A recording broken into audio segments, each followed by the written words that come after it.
Ladies and gentlemen, welcome to the Triple P Show. I'm your host for tonight, Pat's Path Predictor. Ladies and gentlemen, we have quite a bit to go over tonight. I have a couple of people here that are going to be helping me. Starting off with Logan. Logan, say hello to the show. Hello, everyone. Tropical Surger Logan here. Let's get right into it, guys. Yeah, let's get right into it. We also have Delta. And don't forget to screen share. Yeah, we also have Delta in the show as well. Yes, I'll get you your screen share for you guys right here. Delta, whenever you are ready, go ahead and say hi to the audience. Good evening, everyone. All right, so let's go ahead and get into this. Kind of a bit of a short staff for right now tonight. We're kind of working out some things behind the scenes to make the show a little bit better for you guys. So we're going to go ahead and dive right into it right here tonight. So let's go ahead and get started for you guys right here. And ladies and gentlemen, David Schlotthauer has joined the show. How are you, David? I am doing good. Are we live on YouTube? We are very much live. Very much so. Awesome. Wow, we have... I won't be here very long, but boy, I would like to interject on what I think about the Atlantic going forward and this developing very strong El Nino in the Pacific and what that means going forward. There are some very concerning signals that I'm seeing in the Pacific, but I'll let you do your introduction and then let me know when you want me to talk and do my little spiel talk. Yeah, that's fine. We were going to cover the Atlantic first for probably a good 20 minutes or so, and then we're going to be mainly focusing on Tropical Storm Lala tonight that is going to be impacting Hawaii this weekend. So we'll go ahead. So here's what we'll go ahead and do. We'll go ahead and get started. We'll go ahead and go over everything that's going on in the Atlantic right now, and we'll let David have his get his opinion out there real quickly, and then we'll start pivoting towards our little threats for Hawaii. So with that being said, we're going to go ahead and dive right into it tonight. So here's what we got from the National Hurricane Center. I've been looking at Tropical Storm Lala before I started the show. Definitely a bit of a different taste from what we saw earlier this week. Yesterday, we had an 80% chance of formation for Invest 92L, which, according to Logan, has just dissipated. Now it's down to a 10%, most likely not going to develop, if it does at all. Invest 94L 3050 down to 3030 right here. Going to read these out very briefly, I'll read 94 out briefly, and then I'll go ahead and go from there. So here's what we have as of the latest. A tropical wave over the central tropical Atlantic, located more than 1,000 miles west of the Cabo Verde Islands, continues to produce disorganized showers and thunderstorms. While environmental conditions are conducive for some development over the next few days, the system is expected to encounter strong upper-level winds next week, decreasing its chances for development, 30% chance in the next 48 hours, and in the next 7 days. If we go ahead and go to satellite imagery in the region over here, let's go ahead and shift over to our central Atlantic area right here. You are seeing a lot of convection, especially early on with 92L, at least what was 92L until recently. Now it's more of a disorganized mess. You're starting to see the convection starting to weaken a little bit, dry airs entraining in it as well, on top of the wind shear that's just really starting to tear whatever this system was apart. In terms of Invest 94L, you're seeing some more convection starting to fire off, but the question is it going to have that time, and is it going to battle those bad conditions that has been kind of hampering it? Had some dry air entrainment yesterday and through some of the day today. It's still in good wind shear from what I have seen, but ultimately we'll have to see how this will progress. So that's what we have going on in the Atlantic right now.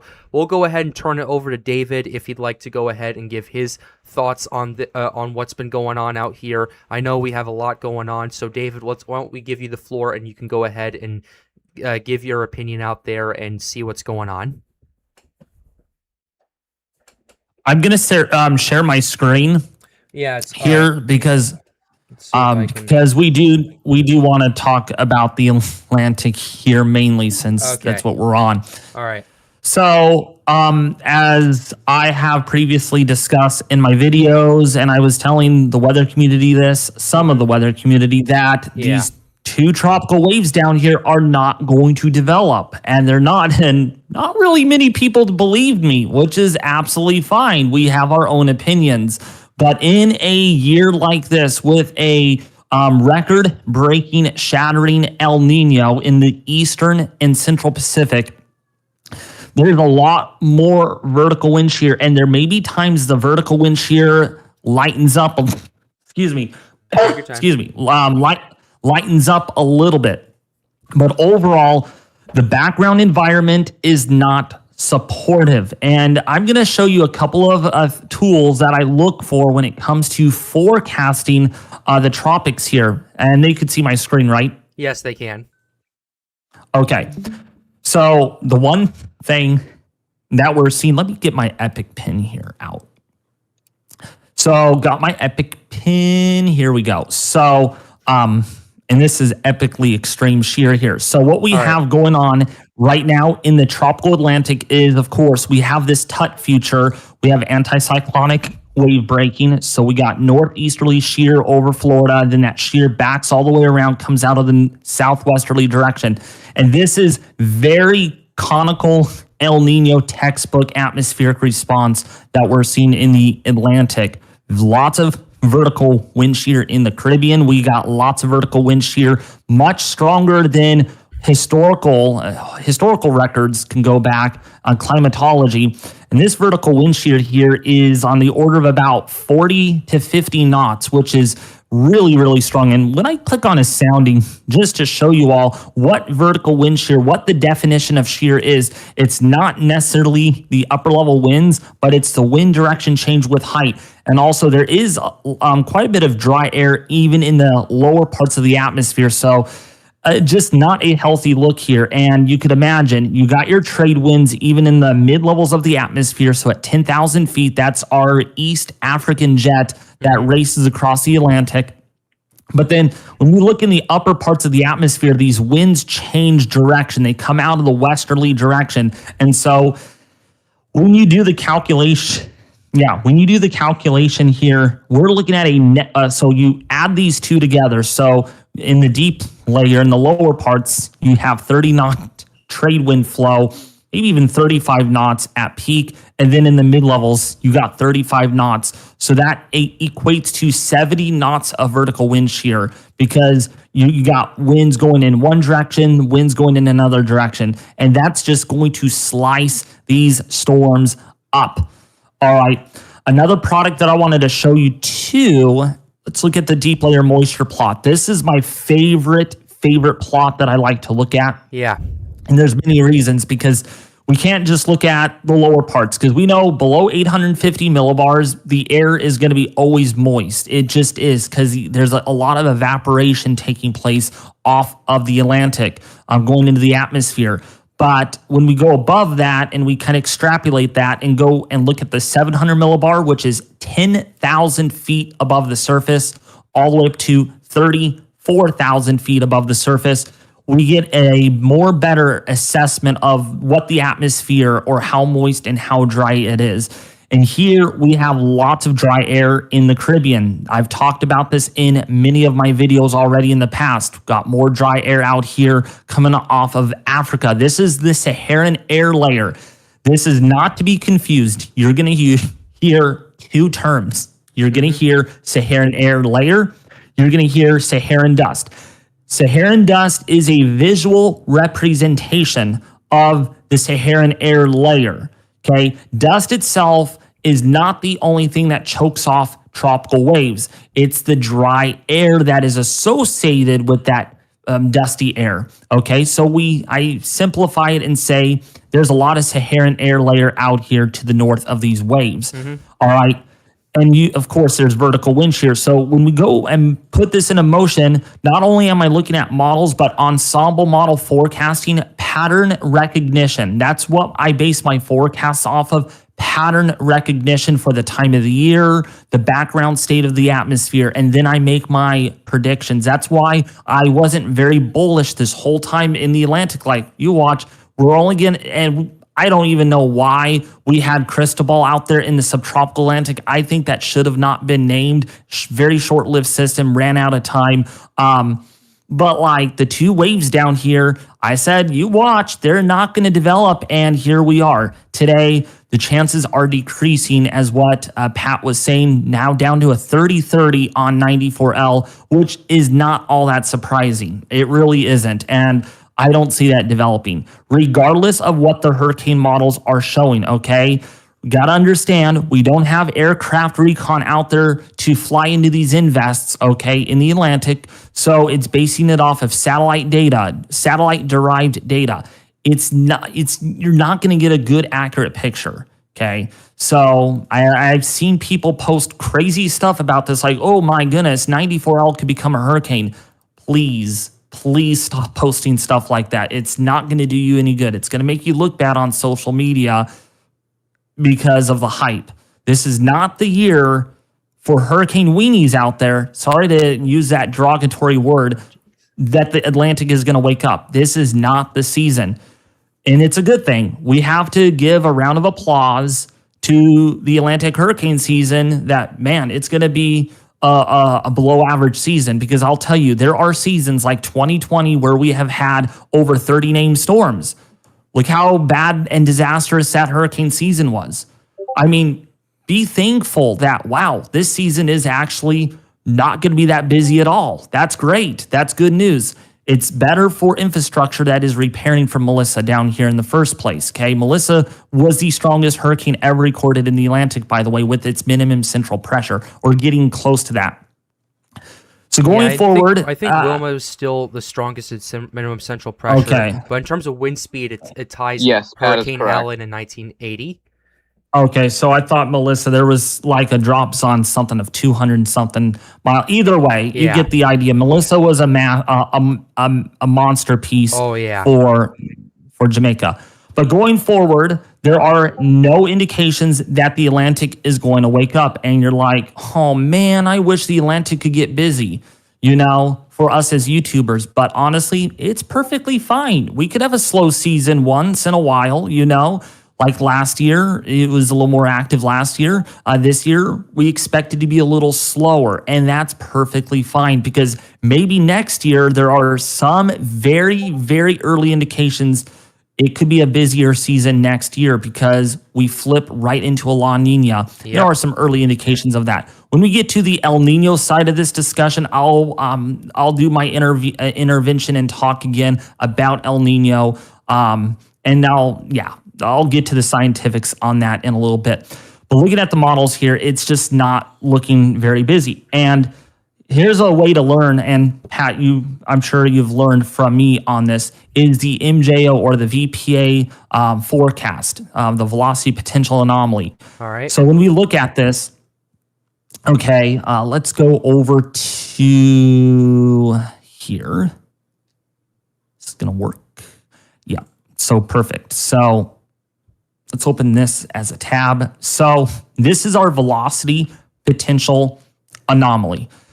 This is basically the fundamental golden standard when it comes to long range forecasting, when it comes to tropical systems, forecasting waves that could have an opportunity of developing down the line. This is my favorite map. This is like the boss of all bosses. Like this will kind of give you a layout and understanding that, okay, this is not a favorable period in the Atlantic for many reasons. So this is where we're at right now. So this is August 15th, 2026. Okay. Right. And then you got August 19th down the line. I almost think these are semi-latitude points, but these are actually timelines that go across. So this is a Mercator projection of the map. And you can see the thumbnail down here for reference. So right now, we had a convective coupled Kelvin wave, which is not MJO. Okay, it's somewhat related to the MJO, but it comes off of the branch of the MJO that's now in the Central Pacific.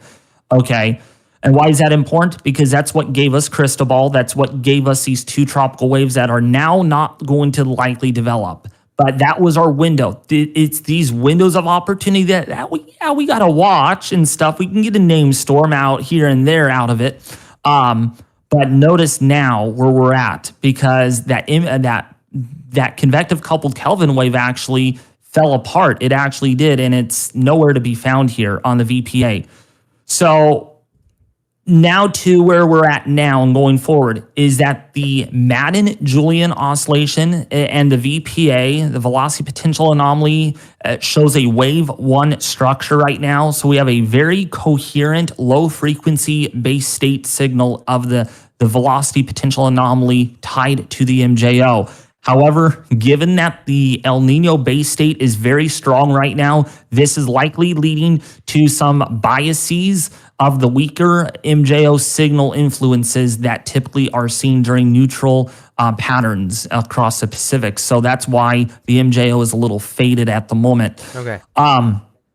But right now, the most favorable environment that we're seeing right now is in the Central Pacific and even parts of the Western Pacific. The Western Pacific is going to shut down temporarily before another a reassurance of another convective coupled Kelvin wave reinitiates over there in the Western Pacific yet again in mid-August. And that should give us more named storms over there, including Lala that does cross the international date line.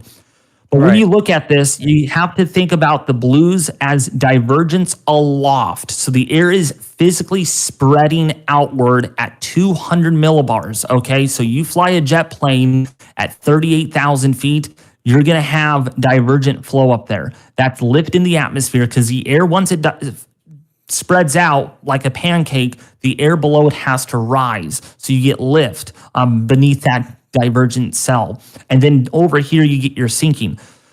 So another way to extrapolate this is anytime this is centralized. So we have all of our most divergence in the Central Pacific in that Nino 3.4 region. You're getting this transition from rising to sinking air. So you're getting enhanced westerly wind anomalies at 200 millibars. And even at about, say, 500 millibars, we're getting enhanced westerlies.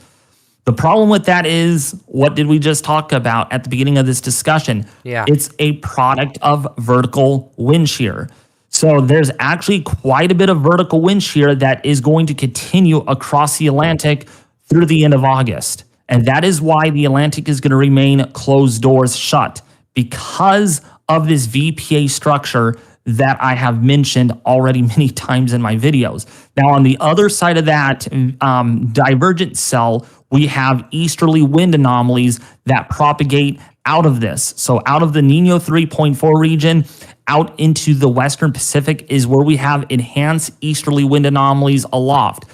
You get enhanced, slightly enhanced westerly winds in the lower parts of the atmosphere. Now, you might think, well, that's vertical wind shear. To some extent, it is, but it actually is cyclonic relative vorticity that spins up. So more than anything, I'm going to draw a box. So more than anything, right about in here, this black box that I've outlined here is the area that is most favorable, actually, of tropical development right now. Now, of course, convective coupled Kelvin waves can mask this a little bit, but I would probably say at the present moment, the Central Pacific, especially from about 120 degrees west, so roughly from about in here over towards the west, is going to be quite conducive for tropical cyclone genesis over the next 2 to 3 weeks. Now, you're probably wondering, well, David, there's some upward motion anomalies, as what some YouTubers, I'm not going to say their name here because, Sure. I don't want to make them look bad, but there are a couple of YouTubers out there. It's not Pat. I'll tell you that right now. Pat does a good job here. But it's other YouTubers that will circle these individual areas of rising air. The problem with that is yes, there's technically a little bit of rising air there, but that's not going to give you necessarily a lot of tropical development. You got to look at the overall synoptic here. Lots of sinking air over Africa, over Indonesia, over Malaysia. Okay, this is the opposite of what you would see during the La Nina, where all the rising air is generally over Africa, over Indonesia, and over parts of Malaysia, with a lot of sinking air over much of the Central Pacific. Yeah. That is why there is such thing as the Atlantic is most active during La Ninas. Like next year, I'm pretty concerned that we're probably going to have a fairly busy season ahead of us, because once we get out of this El Nino, there's some early indications it could flip deeply, very deeply into a La Nina state. Yep. More like a moderate to strong La Nina. So right now, this is the fundamental golden standard of forecasting. I will look at this first before I scrutinize and look at deterministic models and say, oh, there's a hype cane, folks. Oh my gosh, we have a hypercane, which, by the way, someone posted, it was on the 12Z. Yeah, 12Z model. Yes, hold on. Yeah, I'm looking at that. I'm like, that's 308 plus hours out. Yeah. And for one thing, this is what we call Fantasyland GFS. Yes. Okay. I call this All GFS right. being GFS. Right now, I will be honest, the GFS has not been good at all this year. In my personal opinion, it has not done the best with tropical cyclones. So I am using the GFS lesser this hurricane season for that reasoning. And you know, I mean, like literally, like if we go back in time, GFS still thinks that this is going to become a tropical depression, whereas the Euro has nothing. So that's why I'm not putting a lot of fame and hope on the GFS. I'm just not. The background environment is just not there. And any post you see, if that's from, and I will call, I don't think I should, but this is for X, on X, the meteorological eclipse. Some other people out there like to post fantasy model runs like this. Oh, there's a hurricane out there. We got to watch this. Oh my gosh, really, really, really. It's one model run, because look at The 18Z doesn't show 18Z. it. There you go. And I would like to see at least 3 to 5 days of model runs that are that consistent. Then I would start, raising my eyebrows like, oh, okay, something might be developing out here in the Atlantic. There's some signal. Now, I know we're not really going to talk about the Pacific yet, but I will tell you what a signal looks like. Okay. Yeah.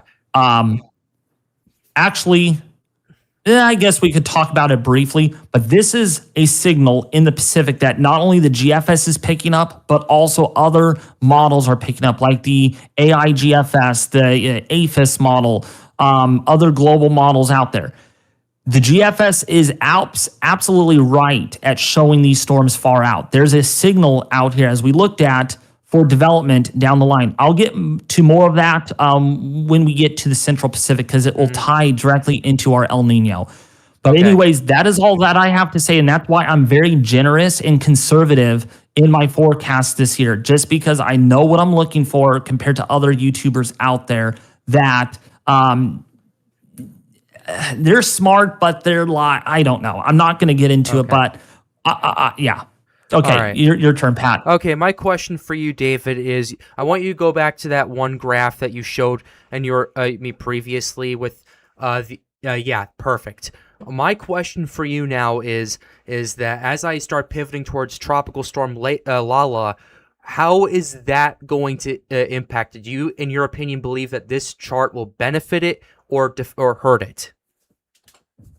Well, Lala is forming outside. So Lala is forming. Oh my goodness, this is directly okay. So right here, I'm circling it. Right where that rising cell is, there's not a whole lot of vertical wind shear, so the air is pretty much diverging in that area. Now, the reason why Lala is not taking full advantage is there is some dry air that is in place in the subtropical Pacific, which is not surprising because, of course, Hawaii really is not supposed to get lots of hurricanes or tropical storms. This is a very unusual year for Hawaii, and it's because of this El Nino standing wave one structure pattern. We're getting Rossby wave responses also over here that might mask this VPA. VPA is one thing that we look at, but there's equatorial Rossby wave, there's convective coupled Kelvin wave activity. There is, of course, the MJO that play all in a role of this. And actually, you know what? Before I give the baton back over to Mhm. Pat, I want to show them another chart. This is from North Carolina Institute for Climate Studies. And we're going to use the map here for velocity potential anomaly. And we're going to select CFS and we're going to go to all and we're going to do global and select our days here and submit and then open it up. So this is kind of giving us an overlap of what's going to give us a busy period there. And so when we move forward, we have equatorial Rossby wave activity through at least the 20th of August. That continues to be really well co-located through the end of August. Yeah. And it looks like here some MJO influences by early September. Maybe the MJO strengthens a little bit more in the Central Pacific by the first full week of September. Now, this map tells us a lot too. What do you not see in the Atlantic Basin? You don't see equatorial Rossby wave. You don't see convective coupled Kelvin wave activity. Maybe a little bit of a low frequency MJO signal, maybe in the Central Atlantic in early September. But my goodness, heavens, this is very unfavorable. Lots of sinking air over Africa, over Indonesia. This is completely a 180 yin-yang flip than what we would see otherwise during a strong La Nina. I mean, things are reversed this year, essentially. What was once very favorable in the Atlantic in 2020 and in other prior La Nina years is now as hostile as it has ever been. I do not remember a time that the vertical wind shear in the Atlantic was this strong, this late in, well, this in more deeper into the Atlantic hurricane season. So this tells me right now, the Atlantic, for sure, I am putting 100 bets on this, will be closed for business through the very end of August. September might bring us another opportunity, but that's still down the road right now. So if you see hype canes or whatever Fantasyland GFS models in the Atlantic, please do not trust it. Do not trust it unless there's consistency. Consistency is your friend, folks. One model isn't your decider. Like right now, really quickly, I wanted to show California because on the Euro, do I believe this hitting California? This is a tropical storm hitting California, perhaps. Do I trust this right now? No, I don't, of course, because this is only on one model. And it's been showing up in other models, but I am going to wait until we get to day 7, day 8. Then I'll start, okay, this actually is going to probably end up happening. This would be a big system for California. Lots of rain, lots of flooding perhaps, but I'm not trusting this. This is 360 hours out. This is the second to last day or the third to last day of August. So how to read models is consistency, model trends, model run trends. You just, and ensemble model forecasting is your way to go. So yeah, when you look at a fantasy storm, just tell yourself, okay, I'm not trusting it. It's just one model run. Because of this little guy, this big man over here, from the University of North Carolina Institute of Climate Services, really gives us an idea with what the state of the atmosphere is going to be doing over, the next month. Yeah, the next month, the standing wave is here. All right. Okay. All right, David. Thank you very much for that. You're welcome. Yep. All right. We're going to go ahead now and pivot over to what's going on in the Central Pacific with Tropical Storm Lala. I know you were bringing it up earlier. We were talking a little bit about that. And for that, I'm going to go ahead and open the floor up a little bit to Logan for him to join us for a second. Logan, we've been keeping an eye on Lala over here. NHC has a hurricane, based on what we're seeing right here. Hawaii, there's under a hurricane warning. As a matter of fact, they actually have the latest public advisory out now. As a matter of fact, too, 65 miles per hour, 995 millibars. So, Logan, based on what you're seeing with Tropical Storm Lala, what are your initial thoughts with what's going on here, and what should the people of Hawaii who are tuning into the show in the afternoon around that time need to be looking out for? It's not like the most impressive looking on satellite. It had a much better time before dry air. Seizure warning, by the way. Yeah, thank you. I'd say like right now the call on 65 miles an hour was great though, because I think earlier today this thing was actually at 65 miles an hour and they just didn't catch it. Right.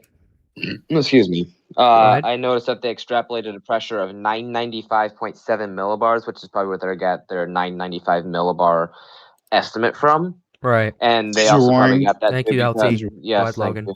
Hi, LT, you're on the air. Continuing on, I noticed that we are actually about to be back in the center again, so we're going to get a new pressure reading, of which I will update you at some point whenever we get that new pressure reading, Pat. Right. I'd definitely say, though, the most concerning part of the storm isn't if it's going to make landfall. If it passes just south of Hawaii, it'll actually be worse than a landfall because the strongest winds are on the far northern side of this system right now. Yeah. But otherwise, I'd say the NHC is making a really good call. It was disorganized a little bit earlier today, but it's reorganizing very quickly. Its convections and popping again. It's starting to wrap around itself. I think 65 miles an hour was an excellent choice, or an excellent call, albeit a little late. Right. Better late than never, I guess. But yeah, I agree Okay. with everything that the NHC is saying right now. Yeah. And yeah, drops on, as Delta put in chat, supports 995.5 millibars, which definitely makes sense because hold on, I'm actually gonna pull up this drops on. Yeah, and take you a do look that at it. in a sec. And it means Just- we got a donation, $20 donation from Daniel, your former Storms United admin here, laughing out loud. Hey Daniel, thank you for the $20 dono. We got to put this in the headline text right here. Let's go ahead. Let me go ahead and do that for you. And speaking of that, do we want to announce our winner for the photo contest? We'll do Which- that towards the end of the Just- towards the end of the stream. But yeah. All right. Yeah, Daniel, thank you for the $20 donation. Yeah, it's good to see you back again as well. I'm glad to, but yeah, we'll go ahead and get back into this real quickly. I do want to do something. I do want to play a soundbite real quickly, just for the real quickly, if I can pull it up for the show, because this was in my hurricane. Helene documentary. I do want to play this soundbite real quickly though. I know we're getting off topic right here, but I figured, hey, we got a donation for it real quickly. Why not have a small amount of fun with this? If this will actually And load. while you do that, Pat, Yeah. I got the drop song pulled up. All right, you go ahead and read it out.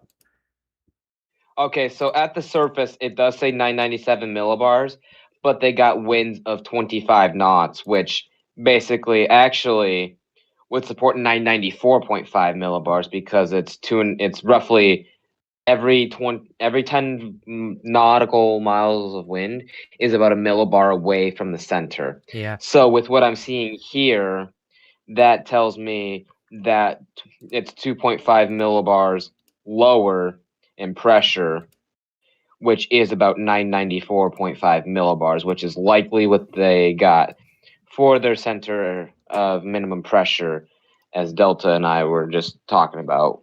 That Yeah. would be 994.5 millibars. All right.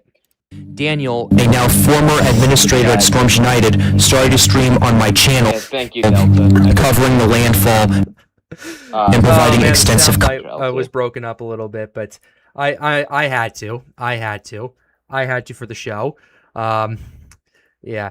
Honestly, if I programmed that and made that like my donation, my donation thing, that would be pretty lit. But anyway, I gotta shut up and thank you, Logan. I'm sorry. Mhm.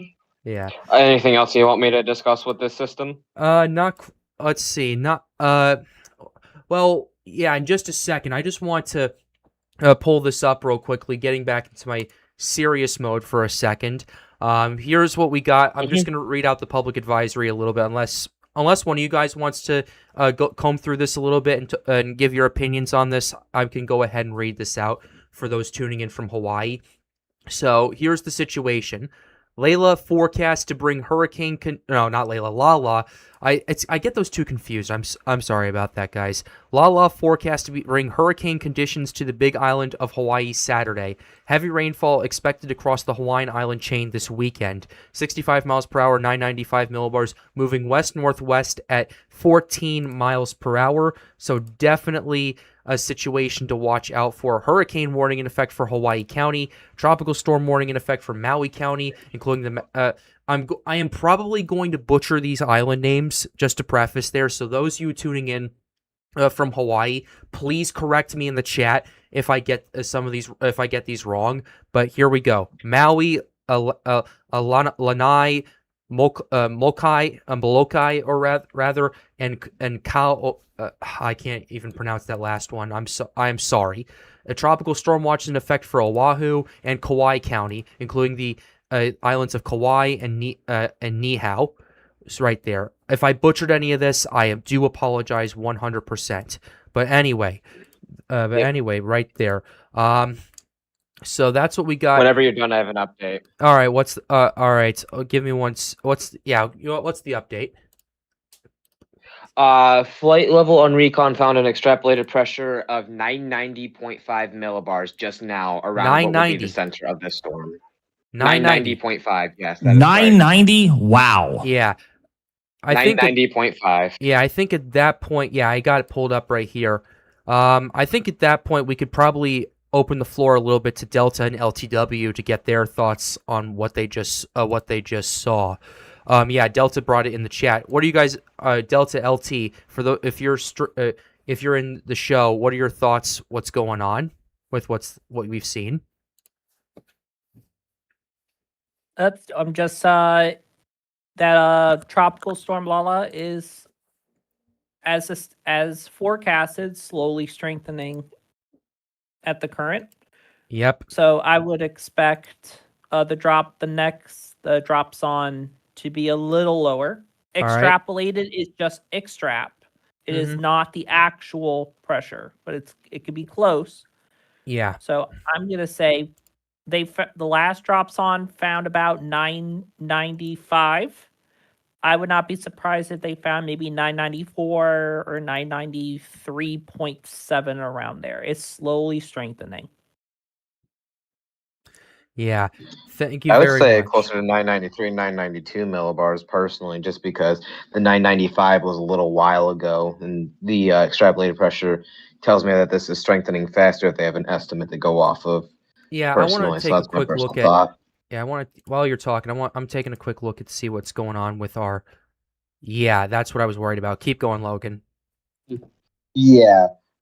Basically, because of how small this storm is, I think it could strengthen a little quicker, per se. So I'd say that the rate of change in pressure would be much swifter. But looking back at this, I would say here that, looking at it, Yeah. considering that they passed what had to have been the center, because I'm seeing a very symmetric pressure drop to a symmetric pressure rise for the most part, aside from a little bit at the end there. I would say that this was most likely the center of the storm. Yeah, most And likely. with that, I'd say, yep. with how coherent the pressure was, I'm leaning more 992 millibars, 65 miles an hour for the next advisory. Yeah, for sure.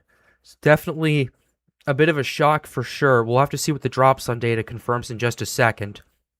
But yeah, not looking too good for Hawaii right now as well. I wanted to shift over to the True Color. Visual warning. Thank you, LT. I apologize. Anyway, I want to pivot to the True Color imagery right here that I'm seeing on Tropical Tidbits, and I'm not sure if you guys noticed this too.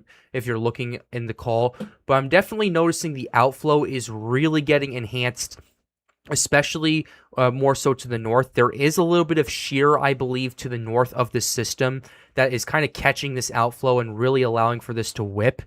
At least going there. Definitely looking at Dapia, I'm seeing an increase in convection near the center of circulation. Thank you very much, Logan.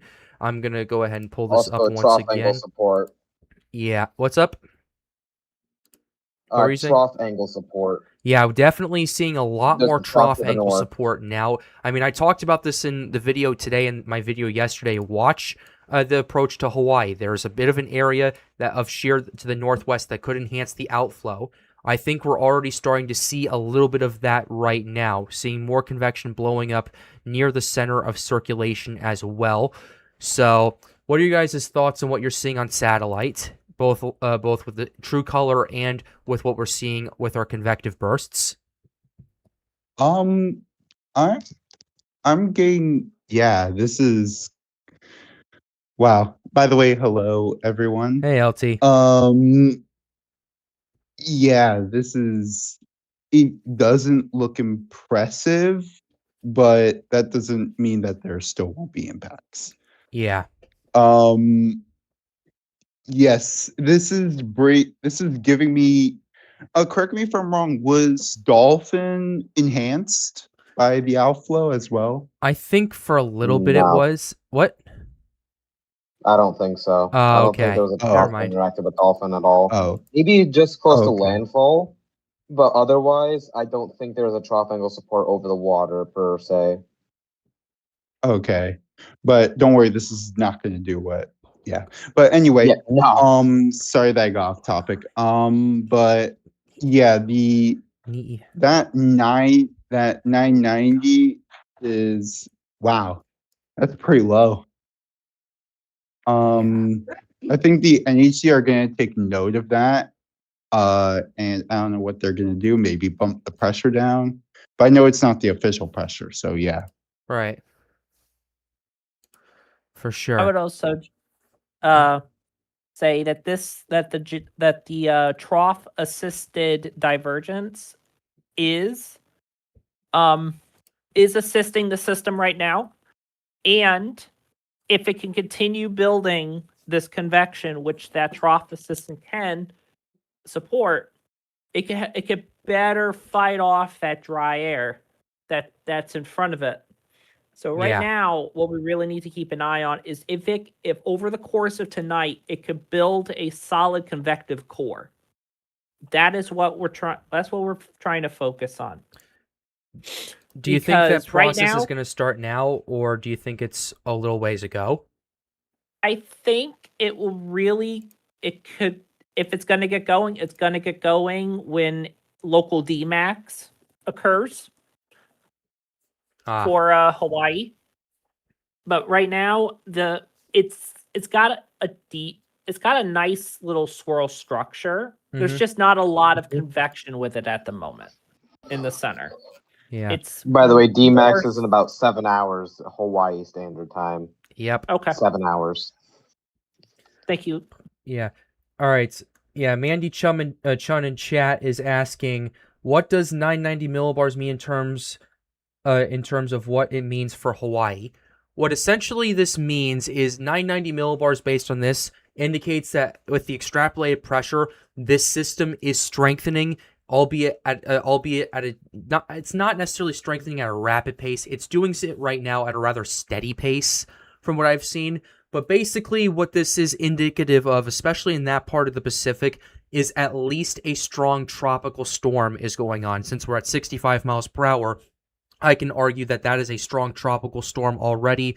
That's definitely starting to increase in terms of its power potential, especially as it moves closer and allows more of that enhancement, Seizure warning, shear seizure enhancement warning. of the outflow to take advantage of it.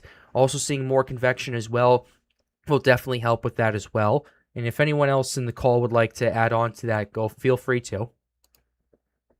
Yeah, I'll add on real quick. I Yep. actually disagree with one thing that LT did say. All right. This thing actually does look pretty impressive, just given its outflow channels, because I see a small one forming to the south side of this system. Yep. But basically, the trough angle support is just going to help this storm. I think it may become a hurricane sooner just because the system's going to be able to breathe. So it's actually going to be able to mix out some dry air just because it has divergence aloft, which is what a trough does out ahead of it. It'll have divergence aloft because you're pushing your air out away from the system. Yeah, you're already Just starting to see before. that you're actually really starting to see that especially over the last few hours if you're looking at my screen. Yeah, I saw it. It's also starting to wrap around a lot more. Yeah. So that tells me it's starting to look a lot more impressive in terms of like structurally. It's just not noticeable per se Mm-hmm. because it is so hard to tell on satellite when you notice. But typically when you start to see what looks like it's trying to like twist its hand inwards, think of like twisting your palm into Yeah. a fist slowly. Think of Right. it like that, which I'll turn my camera on for that and show you guys if you want to know. Basically, hold on just a second. Yeah, let me shift It's it. like- Yeah, it's let like me doing shift this. the view over to.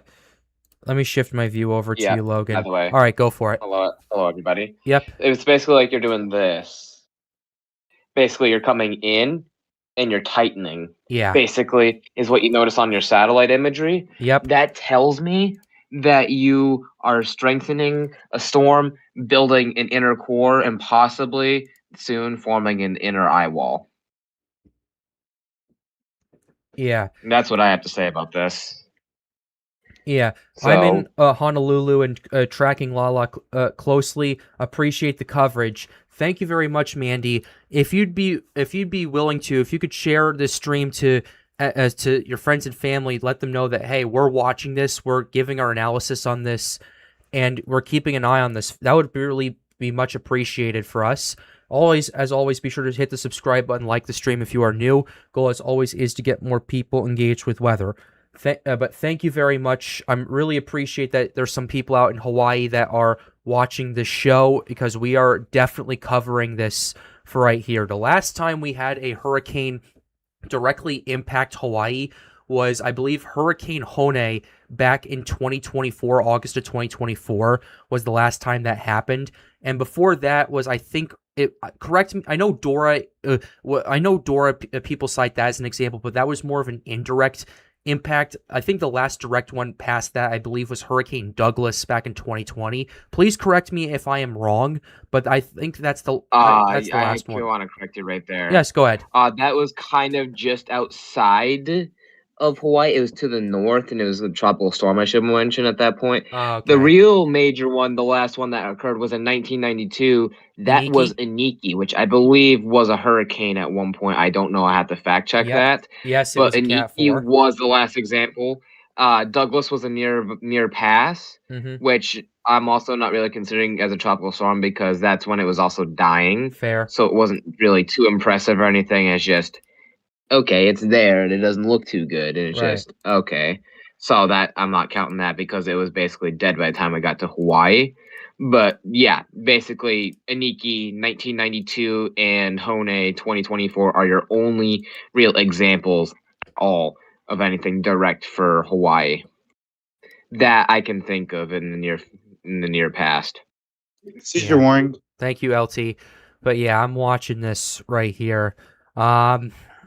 This is quite the situation we're watching for. Never would I think that we would see a developing tropical cyclone that's getting close to a hurricane developing this close to Hawaii, because the water temperatures are not as warm as what you would think for being in a tropical area in Hawaii.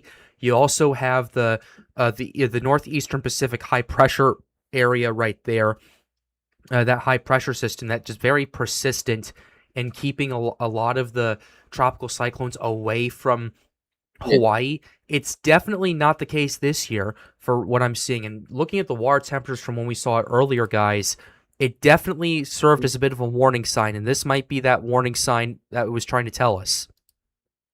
Hey, Pat. Yes. Can you do me a solid and load more previous frames? Just a little more. What's up? There's something I want to look at. There's something I want to look at here. I want to look at previous frames into this. Oh, you want me to because right pause now it? I'm trying to discern. Pause for now. See if you can get previous frames. Like, see if you can go like 10 frames back before, like 10 frames before the initial start of the loop. This? So like from there, Mhm. like 10 frames before that. I don't think I can. I'd have to access either cyclonic or tropical tidbits. Okay, that's fine. Can you just play through the whole loop for me then? Yeah. I want to look at something here. Yep. Okay, because I'm looking at the northwest quadrant in the southeast quadrant right now. Yeah. I'm trying to see if there's spin around just that little area where there's all the convection on the southeast, or if it's actually moving about itself with the north, not that that convection there, Mhm. and then that whole arc of convection on the northwest side. Right. Yeah. I'm trying to see if starting it's trying notice to it. yeah, not that part per se, but like you see that whole big arc of red that's kind of separate. Yeah. Not that, no, further Oh, northwest. you talk about this right here? No, further northwest. Oh. That whole arc. Oh, That okay. whole arc. All right. And go around in a circle basically at the outline of red. Yep. Basically. I'm trying to see if it's trying to spin around a possible center. Because right now I'm noticing a little bit of a clearing. I'm seeing convection pop up on the southeastern side, which was its weaker side. Its northwest side is starting to spin around. So now the question is, could this thing possibly pull something out of nowhere and pull possible RI? Because I'm looking at this here, the spin's rapidly increasing. Yep. It's starting to contract. You're starting to see a little bit of clouds moving around a little bit on the inside, if you see what I mean. You got Yeah, some I that know are what you're talking about. I'm starting to see that tightening drying, vorticity. some are popping up. Yeah. Some are also trying to slowly contract inwards. So right now, I would say that this is currently building an eye wall, and it is basically off to the races pretty soon here. Hey, For a Delta. possibility. Go ahead. Yep. I want to get Delta's thoughts on this. Yeah, I real want quick. Delta's thoughts on this Del- too. I want his opinion on this since Yep. he's been tracking microwave and all that stuff. I want his opinion on what he's been seeing tonight. Yeah, I'm looking for the latest microwave if there is one right now. Yeah, if not, can you tell me what you think on this too? Because I think we might be seeing an RI moment very soon here with this system. I mean, it's not out of the question. It's really not out of the question because smaller systems like Mhm. Lala are more unpredictable and they're more susceptible to their environments in a negative way for the system and in a Right. positive way for the system. And the Yeah, fact that we're you see what I'm seeing- saying? Yeah, You see I'm it? seeing Yeah. the satellite. Yeah, it's Yeah. not out of the question that this Mhm. that the center could potentially shift a little bit and rapidly deepen. I give it a low chance at the moment. I'm going to be more on the conservative side. I'm going to say there's Right. a low chance. Yeah, of- I'm gonna say like low to medium, just because I'm seeing like early signals What's of rapid intensification. Just looking at that north, yeah, you see that big area of green that just popped up on the latest frames, Delta. Yeah, Inside that whole circular ring that isn't symmetric, but not that one, the bigger one over to the north and west. Oh, over here. Nope. No. Right on the inside. Oh, okay. Right on the inside of that arc. Yeah, that little bit there. Yep. That little area I am watching very closely because you have your easterly wall of convection that's starting to move north, but more broadly. You got your west that's moving south. It's a little broad of a spin, but what I'm seeing here are early signals that this thing could tighten, wrap around itself. And once DMAX starts, I think this thing's going to take full advantage. All right. Delta, what do you think on that? I would attest to that because I'm going to put in the live stream chat. Yeah, it seems like the center is closer to where the low level center is actually closer to where you're pointing out, Serge. Yeah. I can see it spinning around that. I can see it spinning about that area. I can tell it's spinning about that area. You guys can see it on the frames. Yep. That's why I'm seeing if we can get more frames, because Pat, if we can get more frames, we can get more of the clues if that is actually spinning about a center or not. Yeah, let's see if we can get some more frames for you in just a second. Let's see. Okay, this is the wrong thing. Here is perfect. Okay. And by the way, seizure warning. Yeah. I'll look at this for a second, then I'm gonna. Okay, there's. All right. All right. Yeah. Hey, Pat. Yep, you see what I'm saying now? Yep. What's up, Delta? I have a longer on tropical tidbits I can share. Go for it. All right, you got that. Yeah, I'll go ahead and switch it just a over. sec, I'm gonna reload recon real quick. I'll switch it Oh, over. hey guys, I got more news. What's up? Guys, drop sound of 990.1 millibars. 990.1. Yes. I'm gonna look at the drop zone real quick. Yeah. Just a second. Yeah. Here. Take a second. I want to see what Delta yeah. is showing us before we get to that. Yeah. I do have it pulled up. If you guys want me to say anything. Oh, yeah. Well, how about we get Delta, go through your point first, and then we'll get to the drop sound. Yeah.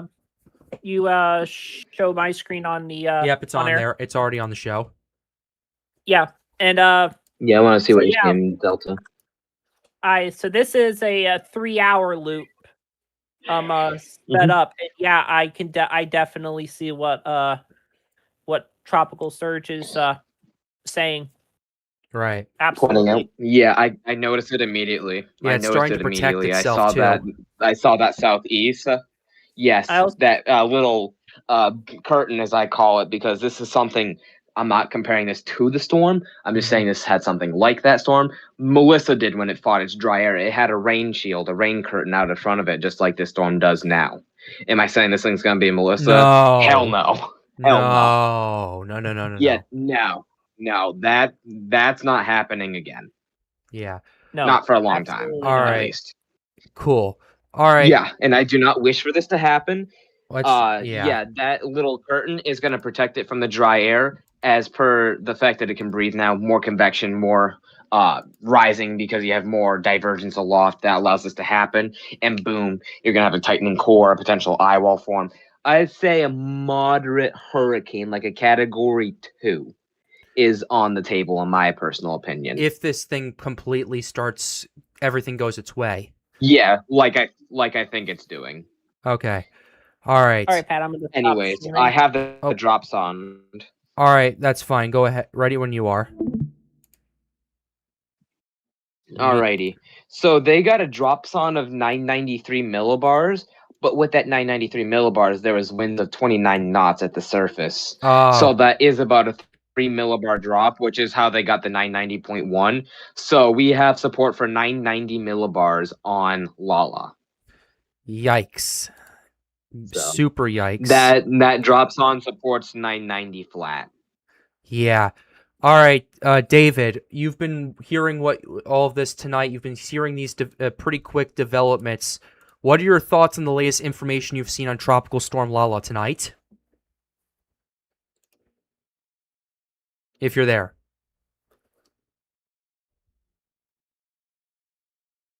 Okay. All right, cool. Well, we'll go ahead and continue on with what's going on. Let's pull up the last few frames as well. But yeah, definitely building in its protective. I would say it's starting to build its protective core in a little bit more now than it was previously. So definitely a little bit more of a interesting situation now than what we had a few hours ago. Man, oh man. The main question, guys, is this area, this kind of semicircle that we're seeing right here, is it going to wrap around the entire center of it? That's the main thing we need to watch out for. If it does, then it's going to be interesting. Yep. But yeah, holy crap. Agreed. And while we're at it, too, oh, never mind. LT did leave. David, if you're here, can we get your thoughts? Yeah, I already asked him, but okay. Yeah, I don't see. Well, okay. if he joins back, he joins back. Back to you, Pat. But yeah, basically, this just to me only heightens my concerns for what's going on in Hawaii tonight.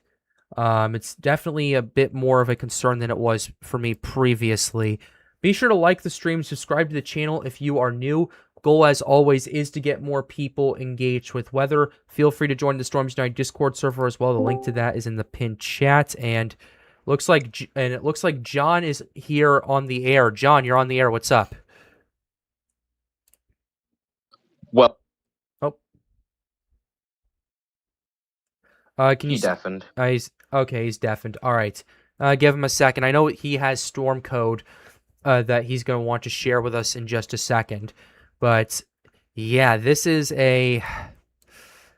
system is heading right for the islands. Matter of fact, I want to see if I have the track models and the intensity models in yet. Yes, we do. We have the 0Z track and the 0Z intensity models in for the hurricane models. Let's go ahead and talk about this. Let's go ahead and talk about this very quickly. What we have for the track models, first we got to compare to what's happened at the 18Z run with this. Let's go to Tropical Storm Lala, and we'll pull up the 18Z data. 18Z, you had a very close pass or a direct landfall on the Hawaiian Islands right here, while making at least the Big Island, before making a very close pass to the rest of them as well. Here's what we have for the 0Z tonight. It's a slight shift to the south. Very close impact still. It's kind of still to the Big Island, but slightly further away from the rest of the Hawaiian Islands right here. So the models are definitely getting more concentrated, and they're definitely still very, very close to the Hawaiian Islands. I will tell you that. And someone in chat, Critty said this bestly. A southern track would be a bad scenario. All that rain will get funneled onto the island, and so will all the winds as well. So that's something else to keep in mind. Let's go ahead now and show the intensity runs. This is what we had for the 18Z intensity runs. Majority of them had a strong tropical storm to Category 1's hurricane strength. What do we have for the 0Z as it approaches Hawaii? Okay, it's kind of keeping it around the same. Concentrate a strong tropical storm to weak hurricane strength. Although the decline that we're seeing for a lot of the intensity runs, definitely there's not as much of a curve down. And now you're seeing more major hurricane scenarios after the system impacts Hawaii. So those are some new updates that we have for you, ladies and gentlemen, with Lala. John, if you are on the call right now, if you can hear me, I know you have some stuff you want to talk about. What do you have for us? What is up, everybody? So I've been monitoring this situation very, very closely. It does look like the main threats with this is going to be, well, I don't know if you guys have talked about this yet, but not only will we have an issue with, the winds and all that, but landslides and very, very high rainfall totals as well. We're looking at, let's see, the National Hurricane Center has this at about 16 to 20 inches, isolated 25 inches for the eastern portions of the Big Island. So that's a lot of rainfall and could be enough to cause some issues for sure. Yeah. All right. Is there anything else that you wanted to bring up? I just started looking at models, so I'm kind of trying to catch up on what the situation has been lately. But Okay. that's pretty much all I have for now. But I'll add to what I said later if I find anything else worth talking about. All right, John, thank you very much. Logan, Delta, what are your thoughts on the latest 0Z guidance? That is worse than an actual landfall. I'm just going to first start off with that. If you are south of land, if it is south of land, the strongest winds are going to occur on the island. More rain. You're not going to have the break that you'd have inside of an eye or an eye-like structure where it would be weaker, not fully cleared out. But basically, with all the mountains and stuff too, you'd have your strongest winds being funneled. Your rain would be constant and heavy. And I also do have something to add once we're done with this little part here. Yep. After Delta speaks and after I finish this one thought. Yeah. But basically, if it is just south of land like the 0Z has it, it is worse than a landfall. And treat it as such, because your winds will be stronger because your strongest winds are on the northern and northeastern side. Right. As of last, or just actually, it's incorrected. Due north of the center appears to be the strongest winds, and your rain would be stronger where your winds are the strongest, because that's how convection works. Your strongest winds are indicative of higher convection. Higher convection means more rain. Yeah. And Delta, I'd like to open the floor to you real quick, and then I have something to add after. All right, thank you, Serge. Yeah, the track is not great, as Serge was saying, and I agree with him on that. And I wholeheartedly agree that a near miss would actually be worse than a landfall to the south. But I also want to make the fact that the 0Z intensity, I think, is a little bit conservative with recent I agree, structural changes that we are seeing and evidence on recon with lowest pressures falling not at a fast rate, but at A consistent rate. a consistent rate. Thank you, Pat. And the short-term structural changes that have been occurring.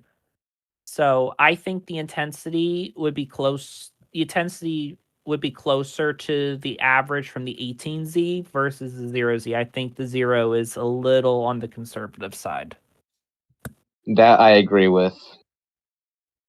Anyways, am I set to bring out the points I have? Go now for I it. have two. So first you're up, good. pause on the most recent frame. All right. So when they got their 993 millibars, they got it in that northernmost convective hot tower, Mm-hmm. right in there. All right. Your center, right about in there where that clearing is. Your center was about southeast of that. Okay. Or I mean southwest of that. Excuse me. All right. So if you go a little bit just go a little bit more westward instead of southwestward. All right. And say, like right in there seems to be about in that area seems to be where your center would be. Also, something else worth noting too. Wait, I just had a thought here. I just had it. Hold on. Just had this. Crap. I'll have to think about it. I had a second thing to say too. I'll definitely say when I remember it. All right. But actually, no, I remember now. Perfect. It actually the pressure actually hasn't been the most consistent. It is actually falling slightly faster than it was earlier, because it was at 997 millibars this morning, as according to the NHC. It only recently in the one pass got down to 994.5 millibars, and then recently again got down to 990, basically flat. So it actually is decreasing with pressure a little faster, which proves that this thing is definitely trying to wrap itself around, trying to strengthen, trying to set up an inner core, as we've been noting, as I noted with the structure. That pressure drop after the most recent frames, we're really starting to notice that change, as you can agree with this, Delta and Pat. I think this proves that we are in the early stages of possible rapid intensification period, albeit brief. So my forecast for 100 to 105 mile an hour category 2 remains. Yeah, I'm gonna hold off a little bit on saying this is going to rapidly intensify, primarily because this is still in the early stages. It's definitely building a core pretty quickly, which is obviously not a good sign for Hawaii. It's definitely consolidating faster than I think a lot of people thought it would. It's definitely building its moisture pocket around it, which is good for development, and it's good for that kind of strengthening. But at this current point in time, I need more evidence before I can conclusively say that this is going to kind of intensify at that kind of rate. Delta, what are your thoughts? I agree with Pat that until the convection that this is blowing up, the structure is improving, but the convection has not been overly impressive. That can dignify rapid deepening in consolidation. It is improving structural wise, but if we start seeing like very cold cloud tops start exploding, then I'll be more inclined to agree with you, Serge. But right now, if it keeps this convective mode, this warmer convection, I'd only see maybe a slightly more than moderate strengthening. Yeah. Okay, that's a fair take. It really depends because this is the early stages. I just personally think so because we also have that trough angle support, which if I've seen anything from trough angle supports, in almost all situations with a trough angle, a system has briefly RI. Does that mean it's going to be a full RI in my opinion? No, which is 35 miles an hour. It's going to be a brief period where it strengthens at the rate of an RI, I should specify, not a full RI. So I apologize on my behalf on that one. I meant to say it'll have a brief strengthening where it strengthens at a rate similar to rapid intensification, but not long enough to be considered rapid intensification, if that makes sense. I would I would agree with you on that one. And if that's if what you I meant to say. If you told me to give you a number, I would say the absolute maximum I'm going with this for potential intensity is 85 to 90. I'm just checking something real quickly. Yeah, for me for now my thoughts on this is wait for more evidence and wait for more data. Hold on. I'm looking at something real quickly on radar. Yeah. I'm looking at velocity. Okay. Yeah, I see where you guys are coming from. I think what's going to solidify or change my thought is the next pass on recon. I want to see what this next pass finds. That's going to determine if, per se, I'm a little too aggressive or if I'm right on the money, per se. You guys think that's a fair take? I think for right now we need to wait and see how this will progress. But personally, yeah, I think it's best to be conservative for right now, unless conditions warrant. I wouldn't be surprised this becomes a hurricane by the time we wake up tomorrow morning in the United States. But at this current point, we need to wait and see more data. Yeah, that's fair. Yeah, but anyway, yeah, that's what's going on with the latest with what's happening. Hold on, I'm currently watching radar. I'm trying to figure out what's going on with it.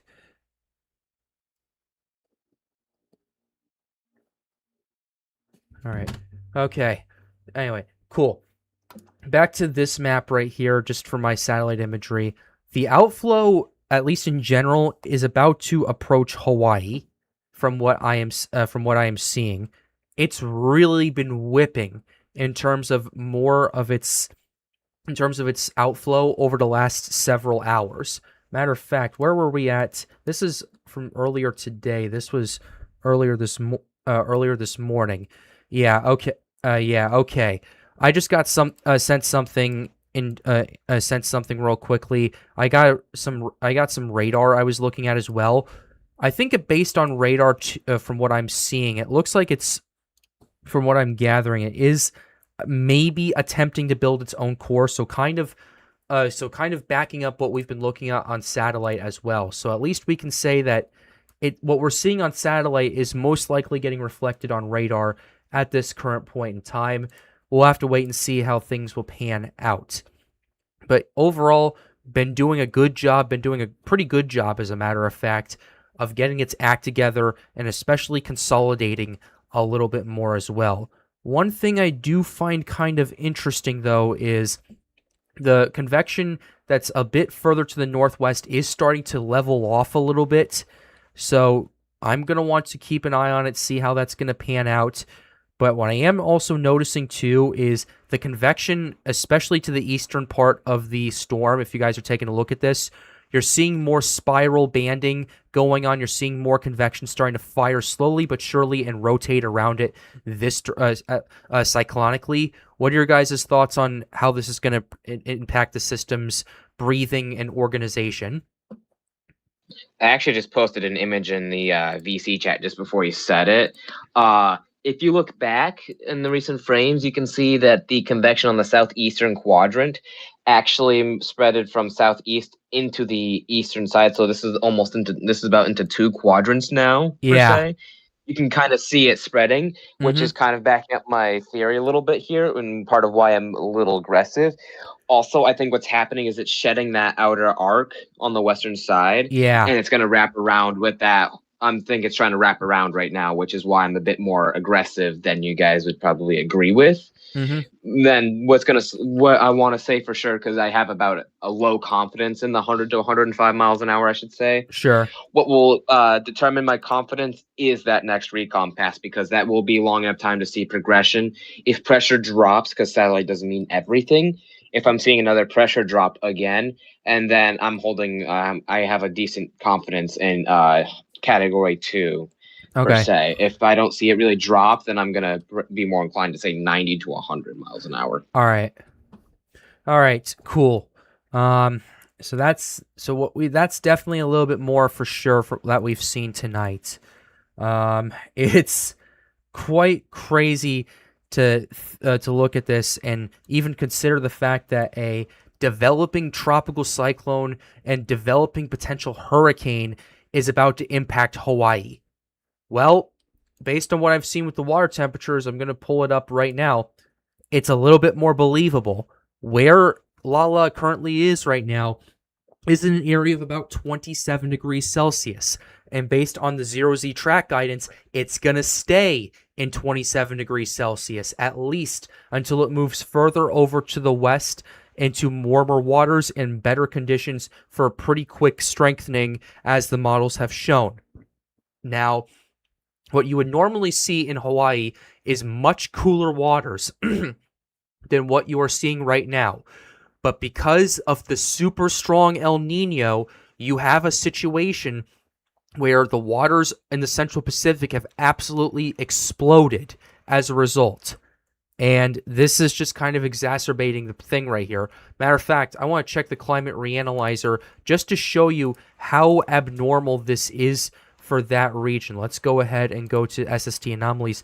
This is what we have. I'm going to see if I can do this real quickly with our SST anomalies. Worldview is probably fine.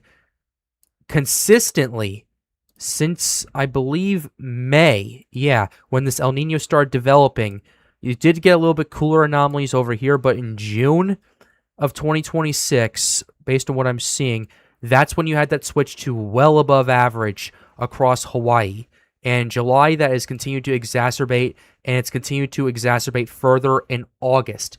The waters there have just been getting warmer and warmer for this time of year, and it's definitely something I am paying attention to very, very closely as Lala approaches Hawaii. What are your guys' thoughts? 100% agree. Yeah. Yep. So yeah. For those who are saying hurricanes don't develop around Hawaii, this is the year that's doing it, and it's because of a super ridiculously strong El Nino that is playing a massive factor into this.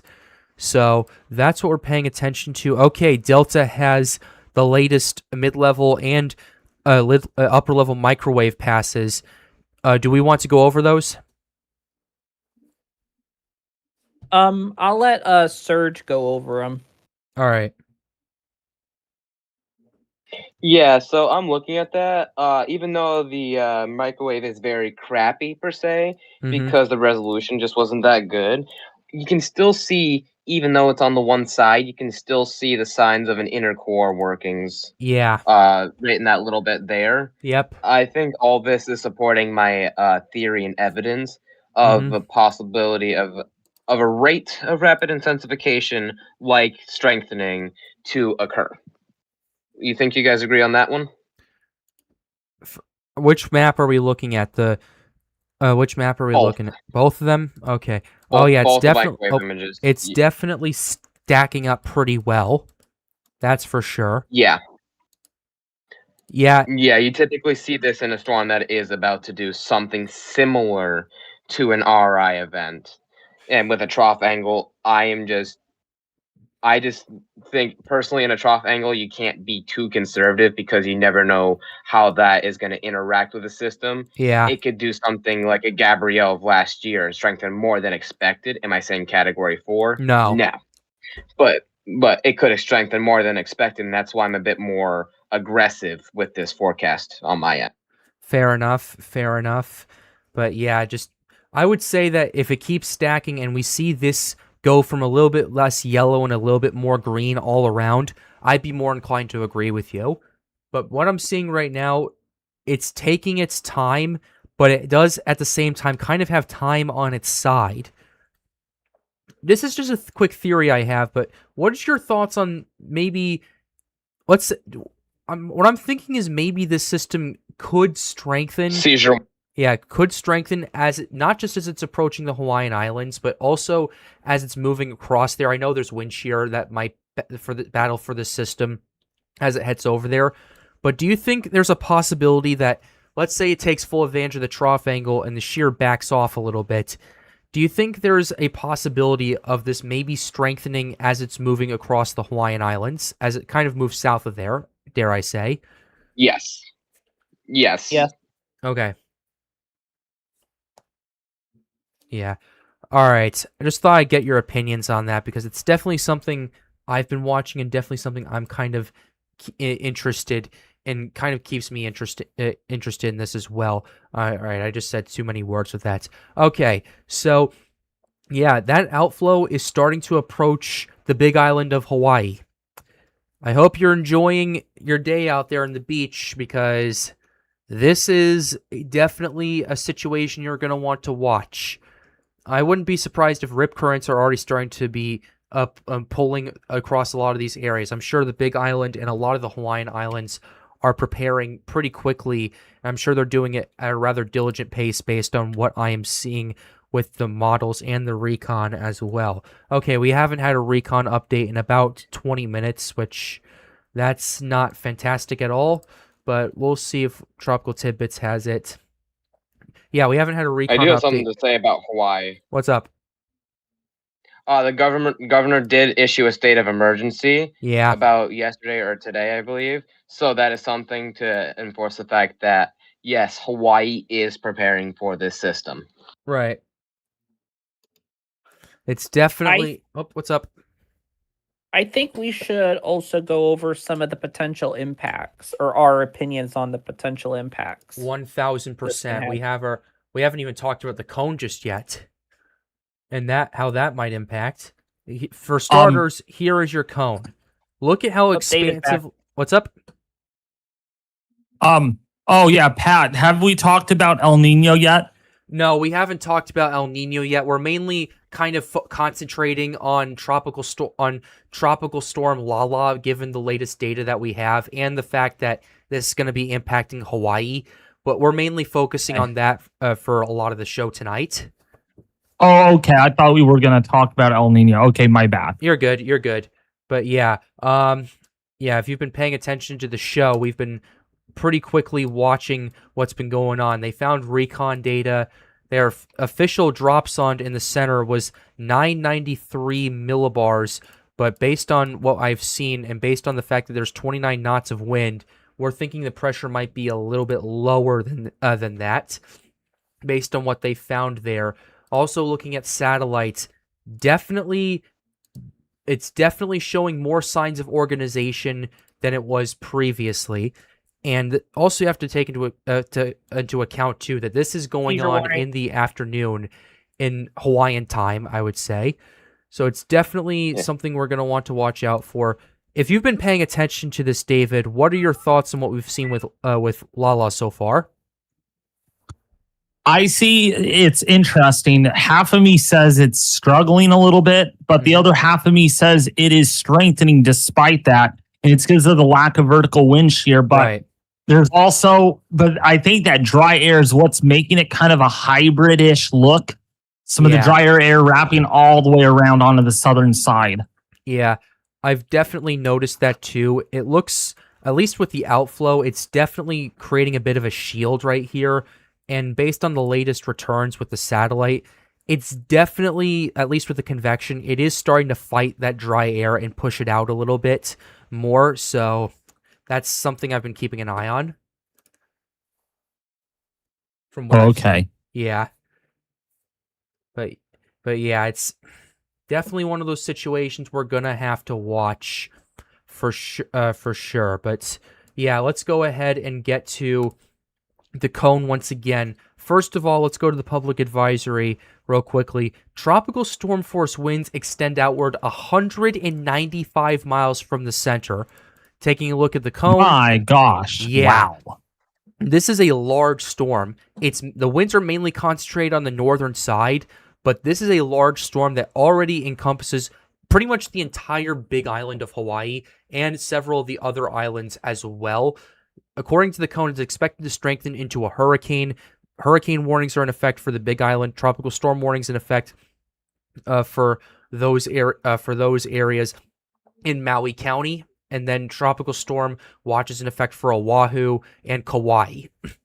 So that's what we're seeing right now. Looking at our key messages right here. 1. Damaging hurricane force winds are expected on the Big Island of Hawaii Saturday, with the strongest wind gusts expected in areas of higher terrain. Preparations should be rushed to completion today before tropical storm force winds begin. 2. Heavy rainfall will reach the Big Island later today and spread westward across the remainder of the island chain this weekend. This rainfall may produce life-threatening flooding and mudslides, especially in steep terrain. 3. Large and dangerous waves, especially on the Big Island, are expected this weekend, with the greatest impacts along exposed windward and southern shores. This heavy surf may cause localized coastal flooding and significant beach erosion. So that's what we're looking at with our key messages. Here is our storm surge map. 1 to 3 feet of surge expected on the Big Island of Hawaii. You're looking at 1 to 2 feet of surge expected for the rest of the Hawaiian Islands in Maui County, Oahu, and Kauai County as well. Looking at our rainfall potential, man, oh man, this is by far our biggest threat right here in terms of our risks. 25 inches isolated and some of the higher elevations are possible on the Big Island. 12 to 16 inches of rainfall possible on the eastern half of the Big Island. 8 to 12 inches possible a little bit along that. But on the other side of the island, you're looking at about, I would say, 2 to 4 inches of rain on the other side, on the northwestern side of the island. In terms of Oahu and the rest of the the rest of the islands rather, you're looking at an isolated up to 8 inches of rainfall in some of these islands around Kauai, Molokai, and Maui, which could see up to a foot of rain. That is definitely a situation we're going to want to watch because, like I said, the flooding threat is by far the greatest threat that we're seeing tonight from what I've seen. And I want to take a quick gander. Oh, here's our wind speed potentials right here. Tropical storm force winds. The Big Island is over 90% in terms of its chances for tropical storm force wind probabilities. So you're more likely than not to get at least tropical storm force winds. And in other areas like Maui, Oahu, and Kauai, those chances are a bit lower. I'd say about 60 to 70% maxes out in Maui. In the Oahu area, it's about, I think, 40 to 50% in the maxed area, and about 20 to 30%, maybe 30 to 40% in Kauai. Let's go ahead and go to hurricane wind speed probabilities for you right here. Those have started to go up a little bit in terms of what's going on. You're looking at a 20 to 30% chance of hurricane force winds around the Big Island of Hawaii. So those are definitely something you're going to want to watch out for. That is why your hurricane warnings are in effect. Also, considering the fact that the system is still organizing and still strengthening at a somewhat, I would argue, considerable pace. Based on what I've just talked about tonight, guys, what are your thoughts with the impacts? Seizure warning, by the way. Thank you. Yeah, I would Definitely say need to be taken into consideration.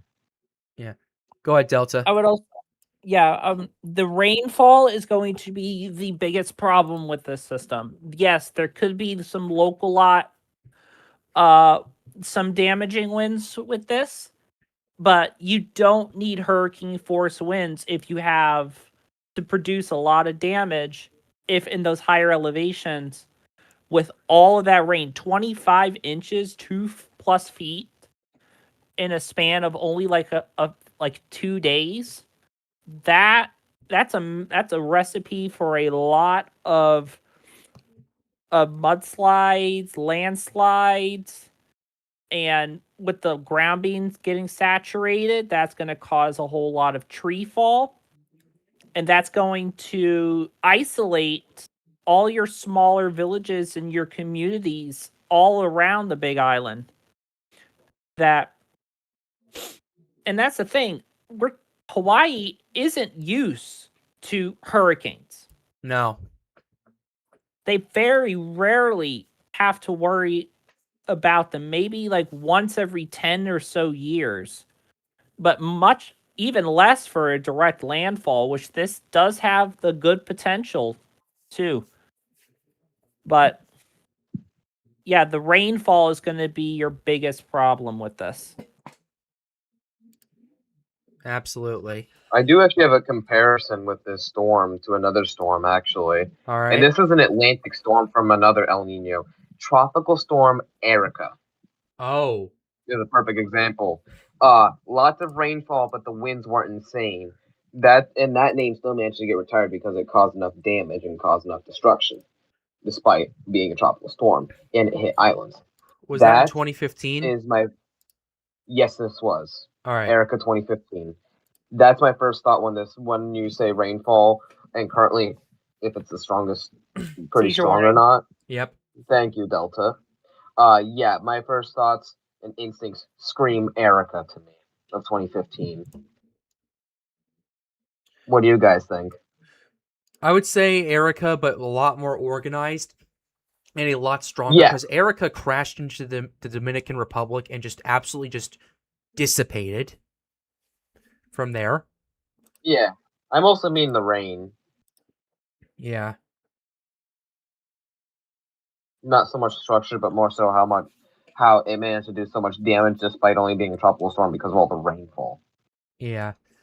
That's what I'm saying more than anything. Not in terms of like structure, strength, any of that. I'm just saying in terms of how it did damage despite being a weaker ended tropical storm. Yeah. Okay. Someone in chat has a pretty interesting question. I have a bit of a question for those who are trying to evacuate. Where can you go in terms of what's going on with Lala heading towards Hawaii? That's interesting. I think really. Oh, go ahead. When it comes to evacuating, I actually really wouldn't recommend it. I would, if you don't feel safe in your house or in your local area, then you should move to a more safe area. Like if you're in the higher elevations, you should potentially think about before the onset of tropical storm force winds. Because once those winds start whipping and that rain starts falling, it could become dangerous trying to travel on those mountainside roads in very heavily wooded areas. But it's really... I have a take on that too. When you're go ahead. Keep going, Delta. I'm done. Okay, go ahead, Logan. I'd actually say getting out of Hawaii entirely, because my first thought is something I've learned is that the infrastructure in Hawaii is actually not too great. So, because they're not used to something like this. So that tells me that you really only have so much, and I don't know of anything considering the infrastructure that would be safe. The question there is, where do you go? Honestly, far away from Hawaii. That's the only thing I can think of. Well, I would say that. Well, let's say let's scratch that off, because I know a lot of people there can't really do that. So, what do you do then? This is honestly, I don't know. That's just considering all the infrastructure and the way that the way the island would act because of all the heavy rainfall. You got the volcanoes, you got the poor infrastructure, you got flooding, which will be very easy for an island, especially considering the possibility of storm surge. If it is close enough to land, it's not a combo I want to even think of, if I'm honest with you. That's just, I am honestly probably more scared of this than Milton making landfall in Florida. That Just because what Hawaii has to prepare themselves is much less substantial than what Florida has to prepare for themselves. Okay, yeah, that's understandable. That's fair, but the question, yeah, I would argue that at that point, in terms of evacuations, if you're on the immediate coast, I would say evacuate like to higher ground. But if you're in the upper elevations, I would say there's not much where you can go except maybe a little bit lower to the ground to escape the heaviest winds. This is a situation like similar to the Lesser Antilles where you're gonna have to have that middle ground. If you evacuate too high up, you're gonna be facing the straight line winds. If you evacuate too low, you're gonna be seeing, well, in this case, this 1 to 3 feet of storm surge, so it's not that much, but you're gonna be running into some surge and maybe some flash flooding on top of that. So, and 1 to 3 feet as of now. Yeah, 1 to 3 feet as of now. Unless this just absolutely explodes tonight, I don't think we're going to see too big of a shift. Maybe 2 to 4 feet at most. Yeah. But, You cut out a little bit, Pat. Oh no. Okay, we're okay. We're okay on the stream. All right, perfect. Yeah, I'm just unsure because like an island is the worst place you want to be in terms of any tropical system. Yeah, at that point, you're gonna have to find a middle ground at that point. I would argue. But yeah, what's up? Looking at the NHC's forecast infographics, I would actually say probably your safest bet if you're on the Big Island is to actually be on the western side of the island. Yeah. Because that way the topography is shunting the max potential wind speeds for the most part. And that because all your rain of the higher elevations, they're going to squeeze out that moisture more on the east side of the island versus the west side. Can you guys hear me? Yeah, I can hear you. Yeah. Okay, I don't know what happened there. You guys cut out really bad for me, and I didn't hear a thing you said. You're good.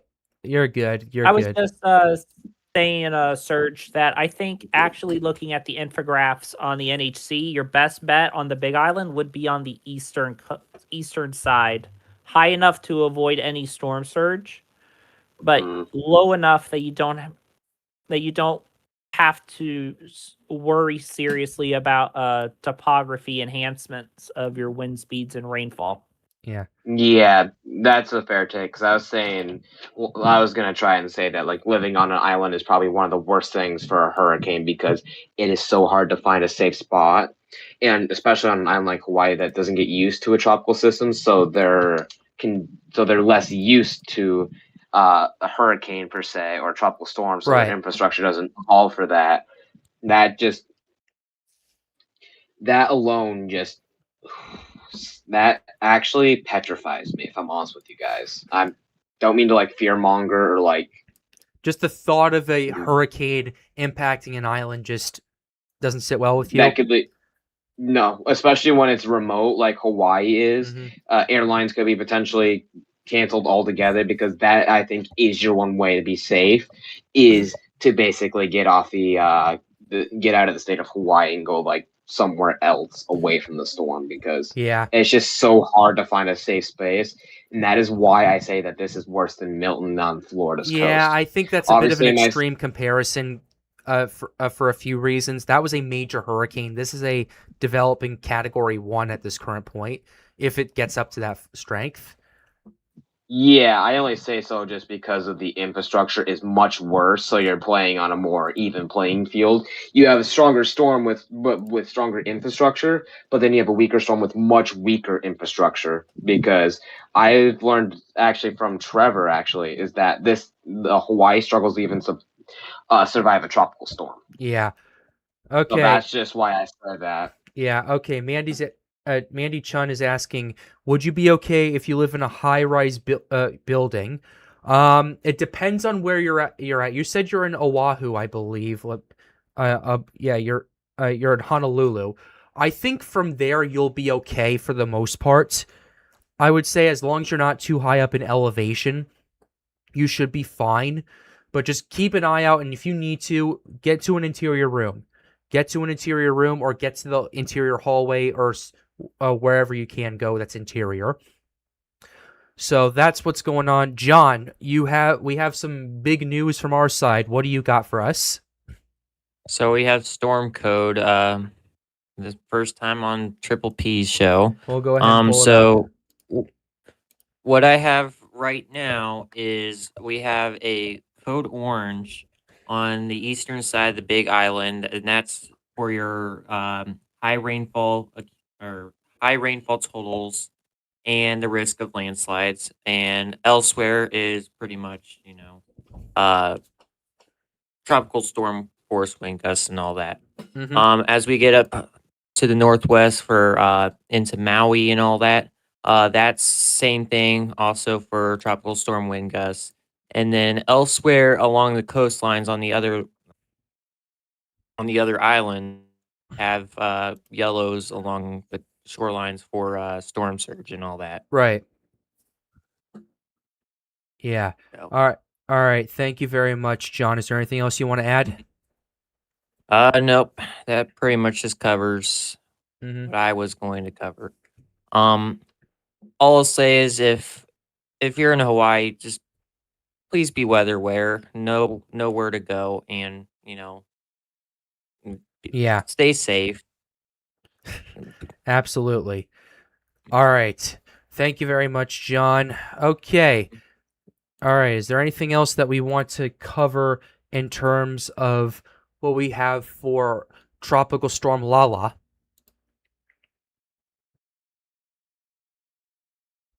I do want to see right now that Recon is going slowly back towards the center of the storm, so I do want to get circled back to this once that comes out. That's briefly fine. see.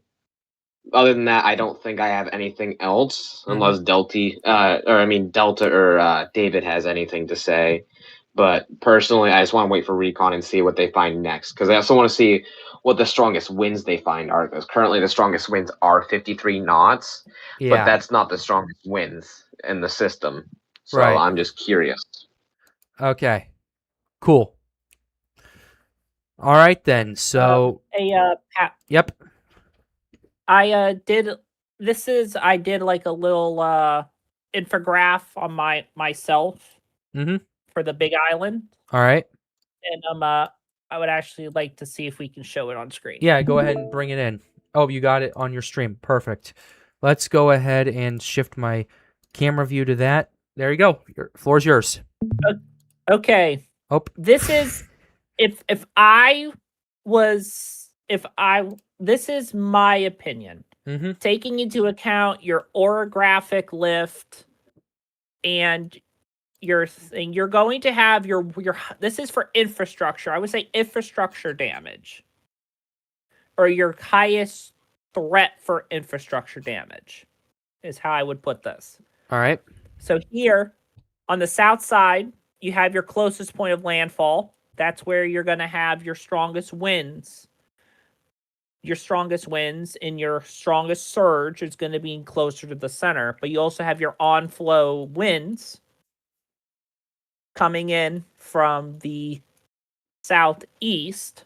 So you're going to have your strongest winds are going to be on the east side of the island. And that's where you're also going to be your largest rainfall totals.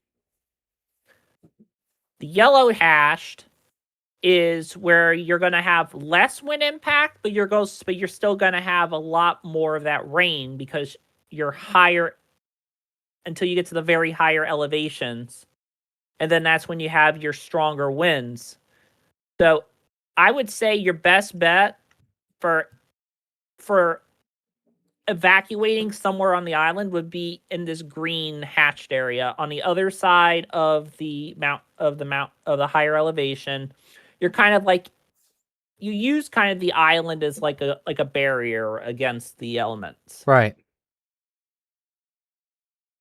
Okay. All right. Delta, thank you very much. Okay. Okay. Is there anything else we want to go over as of right now? Otherwise, we can pivot to something else that we need to get to tonight.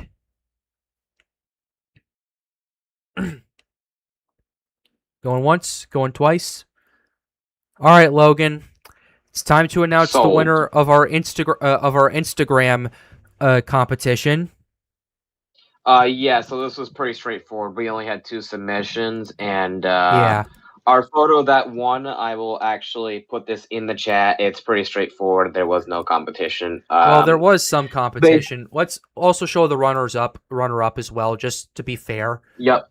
Yeah, we'll be fair. I got the one image. Yeah. I gotta find the other one. And I'm gonna go back to here, but Daniel, your photo won basically. Yeah. We took an overall look at it. We only had one other person submit a photo. And I'm just gonna save this. We'll show the other person's photo too. Just give me a sec here. There we are. I have the other one as well. But we have a photo from the eclipse of 2024 from Daniel. Yep, this is Daniel Daniel's O'Brien. photo. I Our have pulled up right here. Ladies and Yep, gentlemen, our former Storm this United is- Yep. team member, by the way. Yeah. So, yep, I just invited him to our server. Hopefully he'll join the call in a little bit, just so that way, because the winner of every contest going forward, this is going to be a weekly thing. And by the way, I need to promote the Instagram group. Could you send the link in the chat for me, by the Logan? By the way, Yeah, I'll do yeah. that real quick. Every Just week give me a we are second. going to host a winner of our Instagram photo contest, and the winner gets to come on the show for the last like 15 or so minutes, or so. We may be on a little bit longer depending on what Lala is going to do, but ultimately Daniel won the contest this time, and he is on the show Speaking of- tonight. Congratulations, sir. Welcome, Daniel. Was there you're on really the any air. competition? Let's be honest. I mean, This hey, week here's now. the runner-up that we have for you guys right here. This is the runner-up. Pretty good wall cloud, I will say. This was submitted, Yeah. by. Let me. This was. I'll get that. This was submitted by Trenton. This was submitted by Trenton Trenton. Watkins. So Mhm. yes, congratulations, Trenton. You were the runner-up. Really good cloud shelf, but we have the eclipse photo right here for Daniel. Congratulations. Welcome to the show. Yeah. Your former. If you wanna just give us a little administrator at Storms context. United. Yeah. Yeah, anyways, Let's if keep you want to going. just give us some context on the photo, and then just any questions for any of us that are able to be answered on stream, Yeah. and then just anything for the viewers and all that. Yep. So, floor Well- is yours, Daniel. Well, obviously, context of the photo. Well, I went up. That was taken at it was around 1,000 feet away from where you go down to Niagara Falls, Canadian side. So I was mostly clouded out that eclipse, unfortunately. Yeah. But I was able to capture the diamond ring right there. Most of my other shots, unfortunately, were either blurred or slightly out of focus, or basically not being able to be seen at all. I was able to capture partial eclipse of the past one that we had 2 days ago. Mm-hmm. But with that being said, it's nothing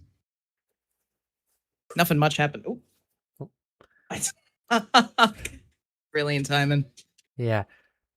But yeah, Daniel, what a shot that you got on that day for sure. Yeah, that's the diamond that a lot of people love to get when it comes to these eclipses right here for sure. So just what was I would say, other than this, like what was the experience like after you got this image right here? What was the experience around that? How did it, like, I wouldn't necessarily say how did it feel, but like what was the experience like as you were getting this? Very tensed All right. because I'm a photographer. Yeah. And sorry, this is a very poor time. I have to quickly do something. All right. How about you Okay. guys talk? All right. Hopefully I do have we'll- an update on Recon we'll- so far. Yeah, let's go ahead and switch to that real quickly. Hopefully Daniel will join us back again shortly. But What else do we got? Yeah, I will say we're not near the center yet, Okay. but we are already down to 996.1 millibars, and we're still well away from the center. Yep. So I want to see what that center is just before we hop off the stream, per se. Yeah, that's fine. We can do that. Also gives our guest here some more time to take care of what he needs to. Come back on the show. We can ask him some more questions and just kind of chill a little bit while we're waiting for things to go on. But anyway, seizure warning. Seizure turn to warning. flashing lights. Yes. By the way, with the audience. Oh, hello, David. What's up, David? oh, yeah. By the way, I wanted to say, I noticed Pat, you use Aguacero WX. Pretty cool program, isn't it? Yeah, that was. We use that for our storm code, David. We do. Oh, nice. Yep. But yeah, definitely. So wait, so you asked the developer to put the storm code on there? No. We built it. No. We no. Yeah, I'm not. Jeez. Okay, John, do you want to describe how you built that storm code? Sorry, I just got back. Can you go back just a little bit and What's up? are you asking how I built the storm Yeah, code?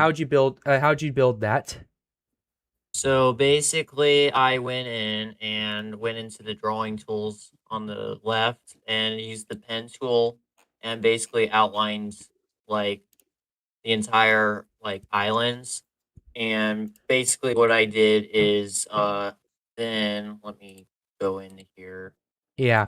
My computer will cooperate here. Yeah, take It's there you go. Oh wait, so John, you're the one that used Aguacero WX, huh? Yes, I do. Oh my gosh, isn't it a good program? It's such a great program. It's probably the best out there. It's better than Weatherfront to some extent. Yeah. I go in, so to continue what I was going to say is after I do my outlines, I switch on the fills behind water thing, so that way like kind of it outlines and doesn't include like water and all that, like Pacific and Atlantic Ocean. Okay. Yeah. And then with the outlines for storm surge and all that, I go kind of around, kind of make like a horseshoe shape, and then I'll do a polygon for that, and then do a separate polygon and fill in the rest and connect the shape together. That's cool. Good job. By the way, Yeah. big round of applause does go to John 542E for this. And as you can see, there's a code orange Yep. on the eastern slopes of the Hawaiian island, the big Hawaiian island. And I would not be surprised if that gets upgraded even further because we are looking at significant rainfall in that area. And as I'll talk about in my own live stream tonight, some of the areas there, some of the higher peaks that face the east-facing peaks could get possibly 30 inches of rainfall. 30 inches. Yep. NHC's highlighting what you're seeing as well. We have considered a code red, but the confidence just isn't there quite yet. We might go code red in future updates, but we decided to hold that orange for now. That's I am understandable. back. Yeah. Hey, What's up, Daniel? Welcome back. Yeah, welcome back to the show, dude. Yeah. All right. Excuse the wild doggo earlier, but You're okay. Hey, if it makes you feel better, I had some of my dogs appear on the show on a few other ones, so there's that. Pat, If it also makes if you feel better, I'm want- dealing with a sick dog myself. Yeah. Oh, what's up? Go ahead, Daniel. If you want to show the stream, I just posted in the general All right. chat my partial photos. The eclipse, the most recent one. Oh yeah, I from was able to 2026 capture from New yeah. Hampshire. Yeah, just for those tuning in, a little confused to what's going on because we've been jumping back and forth. we had our weekly Instagram contest for best photo. Daniel here was the winner, so he's on the show tonight for a little bit to kind of showcase some of his stuff, as well as just kind of let us ask questions and all that. If you'd like to be a part of it, I left the link to the Instagram in the chat. Feel free to go on there, join our Instagram group we have there, and submit your photos for your chance to come on the show next week and have them showcased. So with that being said, Daniel, please continue. I just wanted to get it out there. Yeah, so like back to what I was saying, it was in hindsight, there's always hindsight with eclipses and stuff. If I were, there was earlier in the day, I was looking at the forecast. I was heavily stalking the forecast. Yep. I should have gone to Vermont. I really should have. Vermont or New Hampshire. Vermont would have worked just with some isolated clouds. Nothing major. Yeah. But of course, it did make it a little bit more dramatic going where I was, which was just next to Niagara Falls. And I mean, it still came out decent, but as a photographer, I know the details that are off. Yeah. It's not my clearest shot, and it's funny because the shot that I captured literally 2 days ago is also out of focus in a few frames. All right. So I guess the same thing happens once again. Goes to show, even with experience, you will still mess up from time to time. Yes. Yeah, Daniel. Yeah, I literally traveled like almost 2,000 miles to see the one in 2024, and I was literally struggle. I couldn't get the focus perfect because I've never seen a total eclipse before. I've never been in totality. I've never tried to capture it on camera. So it's like, I want to see it with my own eyes, but I also want to try and get good images. So like, I put like 2 of those images in the general chat, by the way, as well. Yep. But your images are incredible too. I have one that's coming more out of the diamond ring and going in. Also, another funny story. I risked my all my camera gear for this like shot because I did not have a solar filter on. Uh-oh. So during the whole eclipse, I did not have a solar filter on, even during the partial phases, because it was so cloudy, the solar filter couldn't pick up anything. So I risked it cracking through the clouds. I also risked my eyes a few times. Oof. But it paid out. It paid off. And I can still see, and also my camera can still capture. Yeah. But that lens is, costs twice the amount of my camera body. As it should be.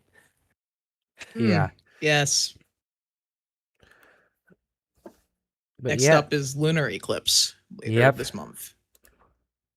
So, just what was the big question I have for you with this shot that you got with the eclipse, Daniel, is that, like, what was the kind of, like, when you got this photo and you saw how it panned out, like, what was your initial reaction? I was like, okay, time to go to editing. I'm not kidding. I was like, okay, next time, I guess. That surprises me. I don't really. I was stressing. Like it was like, oh, what a relief. Yeah. This is over. Fair. During this whole thing, I mean, I think I told you later the same day when it happened. Yeah. I can't remember if I DM'd you the same day. I was definitely DMing some of my other space friends, but yeah, But man, the fact that this was over 2 years ago is crazy. Yeah, we're getting old. Aren't we all? But yeah. But yeah, Gonna find some of the other partial phases. sure. But if there's, yeah. So overall, Ask like, away. yeah. Overall, what'd you take away the most from this experience? That you from this? I don't know if it's the right. Trust the gut instinct of driving somewhere else. Fair enough. All right. So, yeah, if you want to stick around for the rest of the stream, Daniel, you are more than free to do so. But once again, congratulations with the win. For those of you who want to submit your Instagram photos of your best weather clips, there's the Instagram link in the chat that I put in there. Feel free to join the Storms United Instagram group and submit them there. The next winner will be get a chance to come on the Triple P show. So, with that being said, Daniel, thank you very much. Thank you very much for the experience, and feel free to stick around with the show because we still have a few more things to go. And from what I have heard, I'm not sure if this is confirmed, Logan, but is Recon updated? Yes, it has. Okay. Let me go check. I'll bring up the little update. And Yes, see it what we is. got. Yes, it is. Let's see what we got here.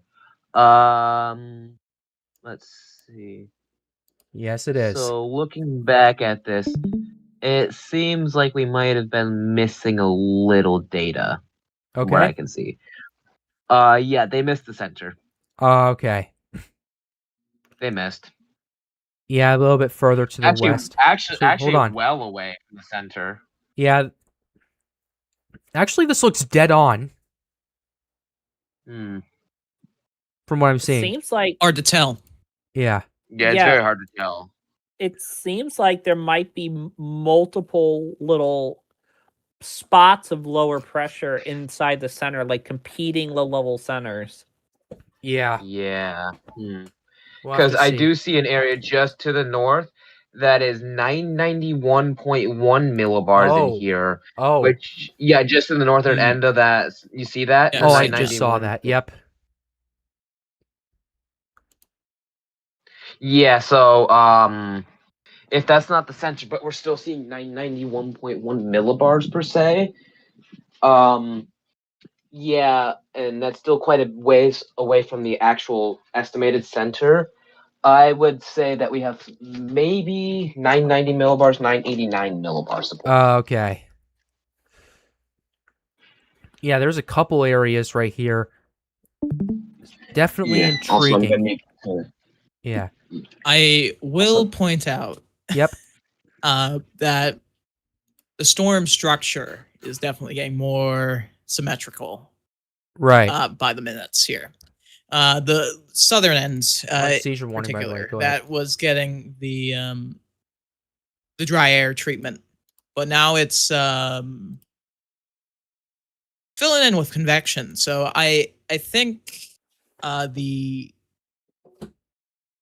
center it's trying to form a core, like a proper core. It won't be forming an eye in time Yeah. at the current rate, but it doesn't have, it's a weaker convection bubble currently.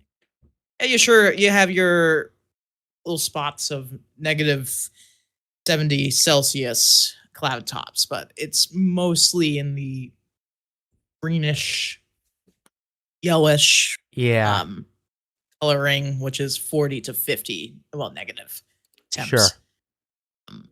Yeah. So not nearly as not as much as you would see in the Atlantic or even Westpac, Yep. even this season's Eastpac. Absolutely. Yeah. All right. All right. We've got a recon update right here.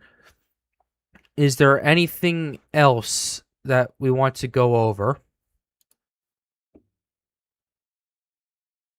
That's the main question. I suppose we could do a little bit of how this system is even possible and do like a little El Nino snippet. Yeah. David, that sounds like that's right up your alley.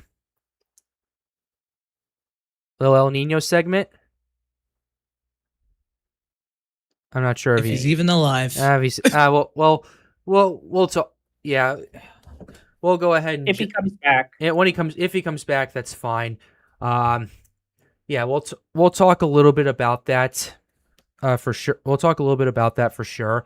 But yeah, let's go ahead. Let's see. Let me go ahead and pull this up. I want to first pull up our anomalies real quickly in terms of our SST analysis. Oh, there's our anomaly for our there's our thermocline right here. Let's see. Let's see. Let's see if I can pull this up. Okay, cool. All right. So this is our current ENSO region right here. Regions 3 and 4. And Pat. Yeah, what's up? You're on Coral Reef Watch. You're not on the other. Oh, OISAT? Yeah. Okay. I know it's not called that, but yeah. Thank you for that. Let's go ahead and go to 1 and 2 and click that for you guys. Let's see. Oh, that's Coral Reef Watch. Okay, we gotta switch that up to do this.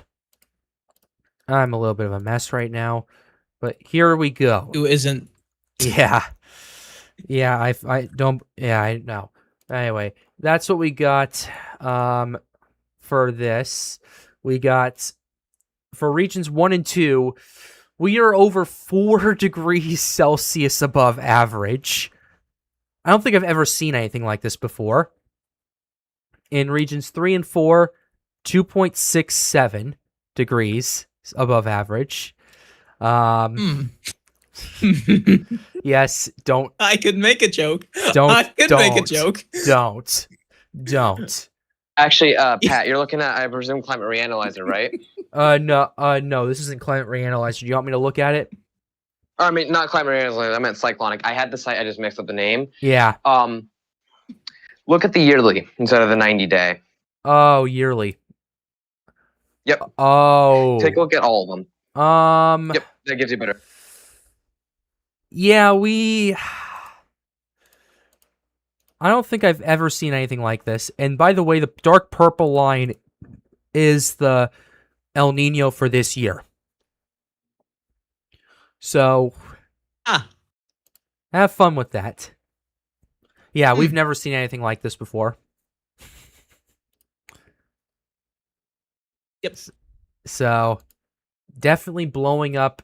Also, part of the reason why Hawaii is seeing some pretty significant, is seeing those anomalies over here, those rather warm anomalies. That's part of the reason, as a matter of fact, as those warmer waters shift further over to the west. That's why you're getting your 27 degrees Celsius areas right over here that you're going to want to pay attention to. But ultimately, man, oh man, this El Nino is going to be why you have a pretty active Eastern and maybe a more active Central Pacific than you would normally expect. So, yeah, definitely something to watch out for. All right, who else would like to chime in on this?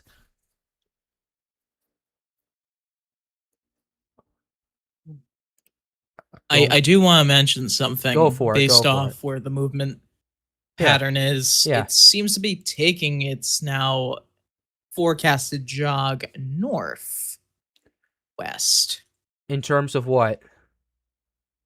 Compared to where it was kind of going. Oh, more okay. Just west. Well, it was still going at a northwest, but it's going a little bit more north, so it's taking its trajectory closer to a landfall trajectory. Yeah. Now it can wiggle out of that. Also depends how big the center is gonna try to be. Fair enough. Yeah, but looking at those anomalies, man, that's insane. Can we just talk about the thermocline real quickly? Can we just talk about this? And yeah. Yeah, I've never seen that. Yeah. Can we just talk about this? Logan, you were talking to me about this a lot, and so were some other people. What the heck is this? That is. Oh, you're gonna have to give me like 5 minutes. I'm just doing some stuff real quick. 'cause That's I have fine. to check Go my ahead, basement. Delta. Go ahead, Delta. That is the class. That is the subsurface thermocline version of the Notice Me elephant in the room. Yeah. Jeez. That's crazy. Yeah, I think we saw an anomaly of over 10 degrees Celsius in that big dark spot over there at one point. 10.9 Oof. was posting a while Yeah. ago. Yep. That's for But sure. I'm also noticing those colder anomalies are building still, and they're intensifying. Oh yeah, these right here. This is what's setting up our La Nina for next year as well. Slowly shifting a bit further to the east too, I think. Let me see if I can get a GIF. Let's see. Let's see if I can get last 45 frames, make the GIF, and go from there. It's going to render. It's taking its time. Okay, we're at 85% or so. Yes, I'll save it. And okay, I'm watching it right here. Oh yeah, it's way stronger. Way stronger than it was earlier. Yeah. Before you were looking at about, let me see. This is on my photos image right here. Oh, what are we? Oh, oh, there's that. Going Okay. for the Looking, radar. watching for Lala. Okay, cool. But yeah, this was before taking a look at. You were barely seeing, like, it was kind of split. Now you're looking at 2 to 3 degrees Celsius below average in some parts of below the east, below the Pacific over here. That's what's going to trigger our La Nina next year.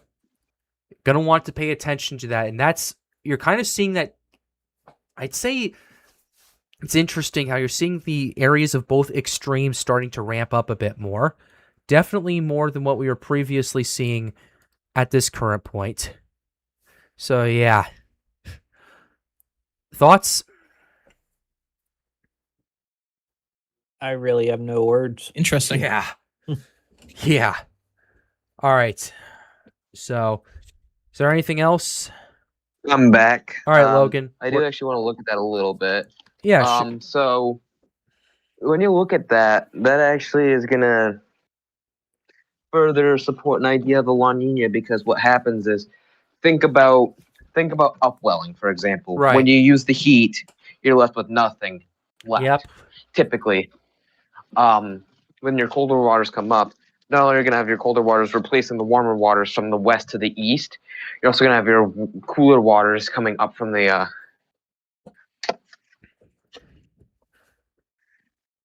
What's up, Logan? hold on just a second. Oh, you're taking a second? And There you go. yeah, just a second. All right. Okay, while we're waiting, but yeah, definitely an interesting situation. Like I've said before. 2027, oh man. I don't know about you guys, but this definitely concerns me a lot more. Yes. I think when the September climate models update, we're gonna see because we're actually gonna start getting into hurricane season at the very end of those runs now in September once September comes out. Yeah. We'll have to see what happens for sure, but is there anything else you wanted to add, Logan? Basically just the fact that like the waters are going to continue to get cooler behind your warmer waters. So the more the warmer waters are built and used, the cooler the area behind it's going to be. So I actually think that we're gonna follow our warmest subsurface sea surface temperature anomalies by our coldest, if that makes sense, because every ounce of warmth is going to be used. You think there's this? And when I say, you think this is going to be an even more violent swing than what we were originally thinking? yeah, way more. Okay. Easily way more. Like, think about it, for example. When you go up, usually you have to think of it as an oscillating graph. Yeah. When you go up really far at a high amplitude to adjust for that, you basically have to go down a lot Yep. for a very high amplitude. Yeah. So basically, you have to, in order to keep an average, you have to basically, as I'm going to call it, balancing of forces. All right. Which I have a better example, but the people will not get it. But I won't go into that one because that one's very sciencey and not going to make sense to anybody per se. Sure. Unless I show like graphing, it's basically pressure gradient force related mechanisms. Basically, like how you have to have it balance out per se, and if something is out of balance, the other force is going to try to balance itself out. Yeah. It's Yeah, even but- out You get of what I'm my saying, pay Pat? grade. Yep. The best way that I could explain it is just simple physics. Every You guys there? reaction has an equal and opposite reaction. Starting to see that. Starting to very much see that. Yeah. And if you have an extreme variable on one end, you're likely to see an extreme variable on the other end. Mm-hmm. All right. Well, is there anything else that's going on? Going once? Nothing too Oh. notable. Yeah. Nothing too notable. All right. Fair enough. Okay, then. All right. I think we're at a good stopping point then. We're going to go ahead and probably end the stream out tonight then. So, ladies and gentlemen, let me go ahead and get to my little thing here. Ladies and gentlemen, thank you for joining the show tonight. I am Pat's Path Predictor, and welcome. Thank you for joining the Triple P show. Yeah, I hope you enjoyed the new background. I hope you enjoyed the new setup that we built up here on OBS. It looks really good. It turned out pretty well. There's still a couple things that we need to put in there, but that can be easily done for the next show. So, thank you very much for joining. Be sure to leave a like and subscribe to the channel if you are new. The goal, as always, is to get more people engaged with weather. Feel free to join the Storms Unite Discord server. The link to that will be in the pinned chat below, as well as in the description. Also, join our Instagram group as well. I'm leaving the link there once again in the chat. So be sure you go ahead and hit Guys that hear up me? and join. What's up, Logan? Okay, you guys can hear me again. Yeah, we Okay. can. All right, cool. Basically, I was trailed off because I lost a little connection there for a second. Yeah, Yeah, basically, think of it as you're balancing of forces, as I was saying, where like, as simple as it's saying, what must come up must come back down. yeah, So if you go in one direction with as much force, in order to balance out, you have to Yep. go back. yeah, In order to average out, you have to go just far back and balance out with just as much force. yeah. We talked about that I mean, earlier. maybe not 11 degrees Celsius below average, maybe 5 degrees, 6 degrees Celsius below average, which would be kind of significant. But just because of the whole way the whole system works and everything, the weather stems from trying to be an average of forces. And that's what high and low pressure do. Basically, Yeah. think of it as high and low pressure here. Sure. You have to have really high pressure in order to counteract really low pressure. There being Bermuda High gets stronger when you have Hurricane Aaron, for example. Yeah. Okay. Mhm. All right. That's exactly my process and thought here. Okay. All right, Logan. Yep. Well, thank you very much for that. We're actually getting Mhm. ready to end the show. So, Okay. yep. All right. Thank you for joining, guys. Be sure to like and subscribe if you are new. Goal is always get more people engaged with weather. Feel free to join the Storms United Discord server. The link to that is in the end screen. Also, join the Instagram group that we have there. It's in the chat right there for you guys. And with that being Yeah, said, try to beat me. yeah. And with that being said, have a wonderful day, guys.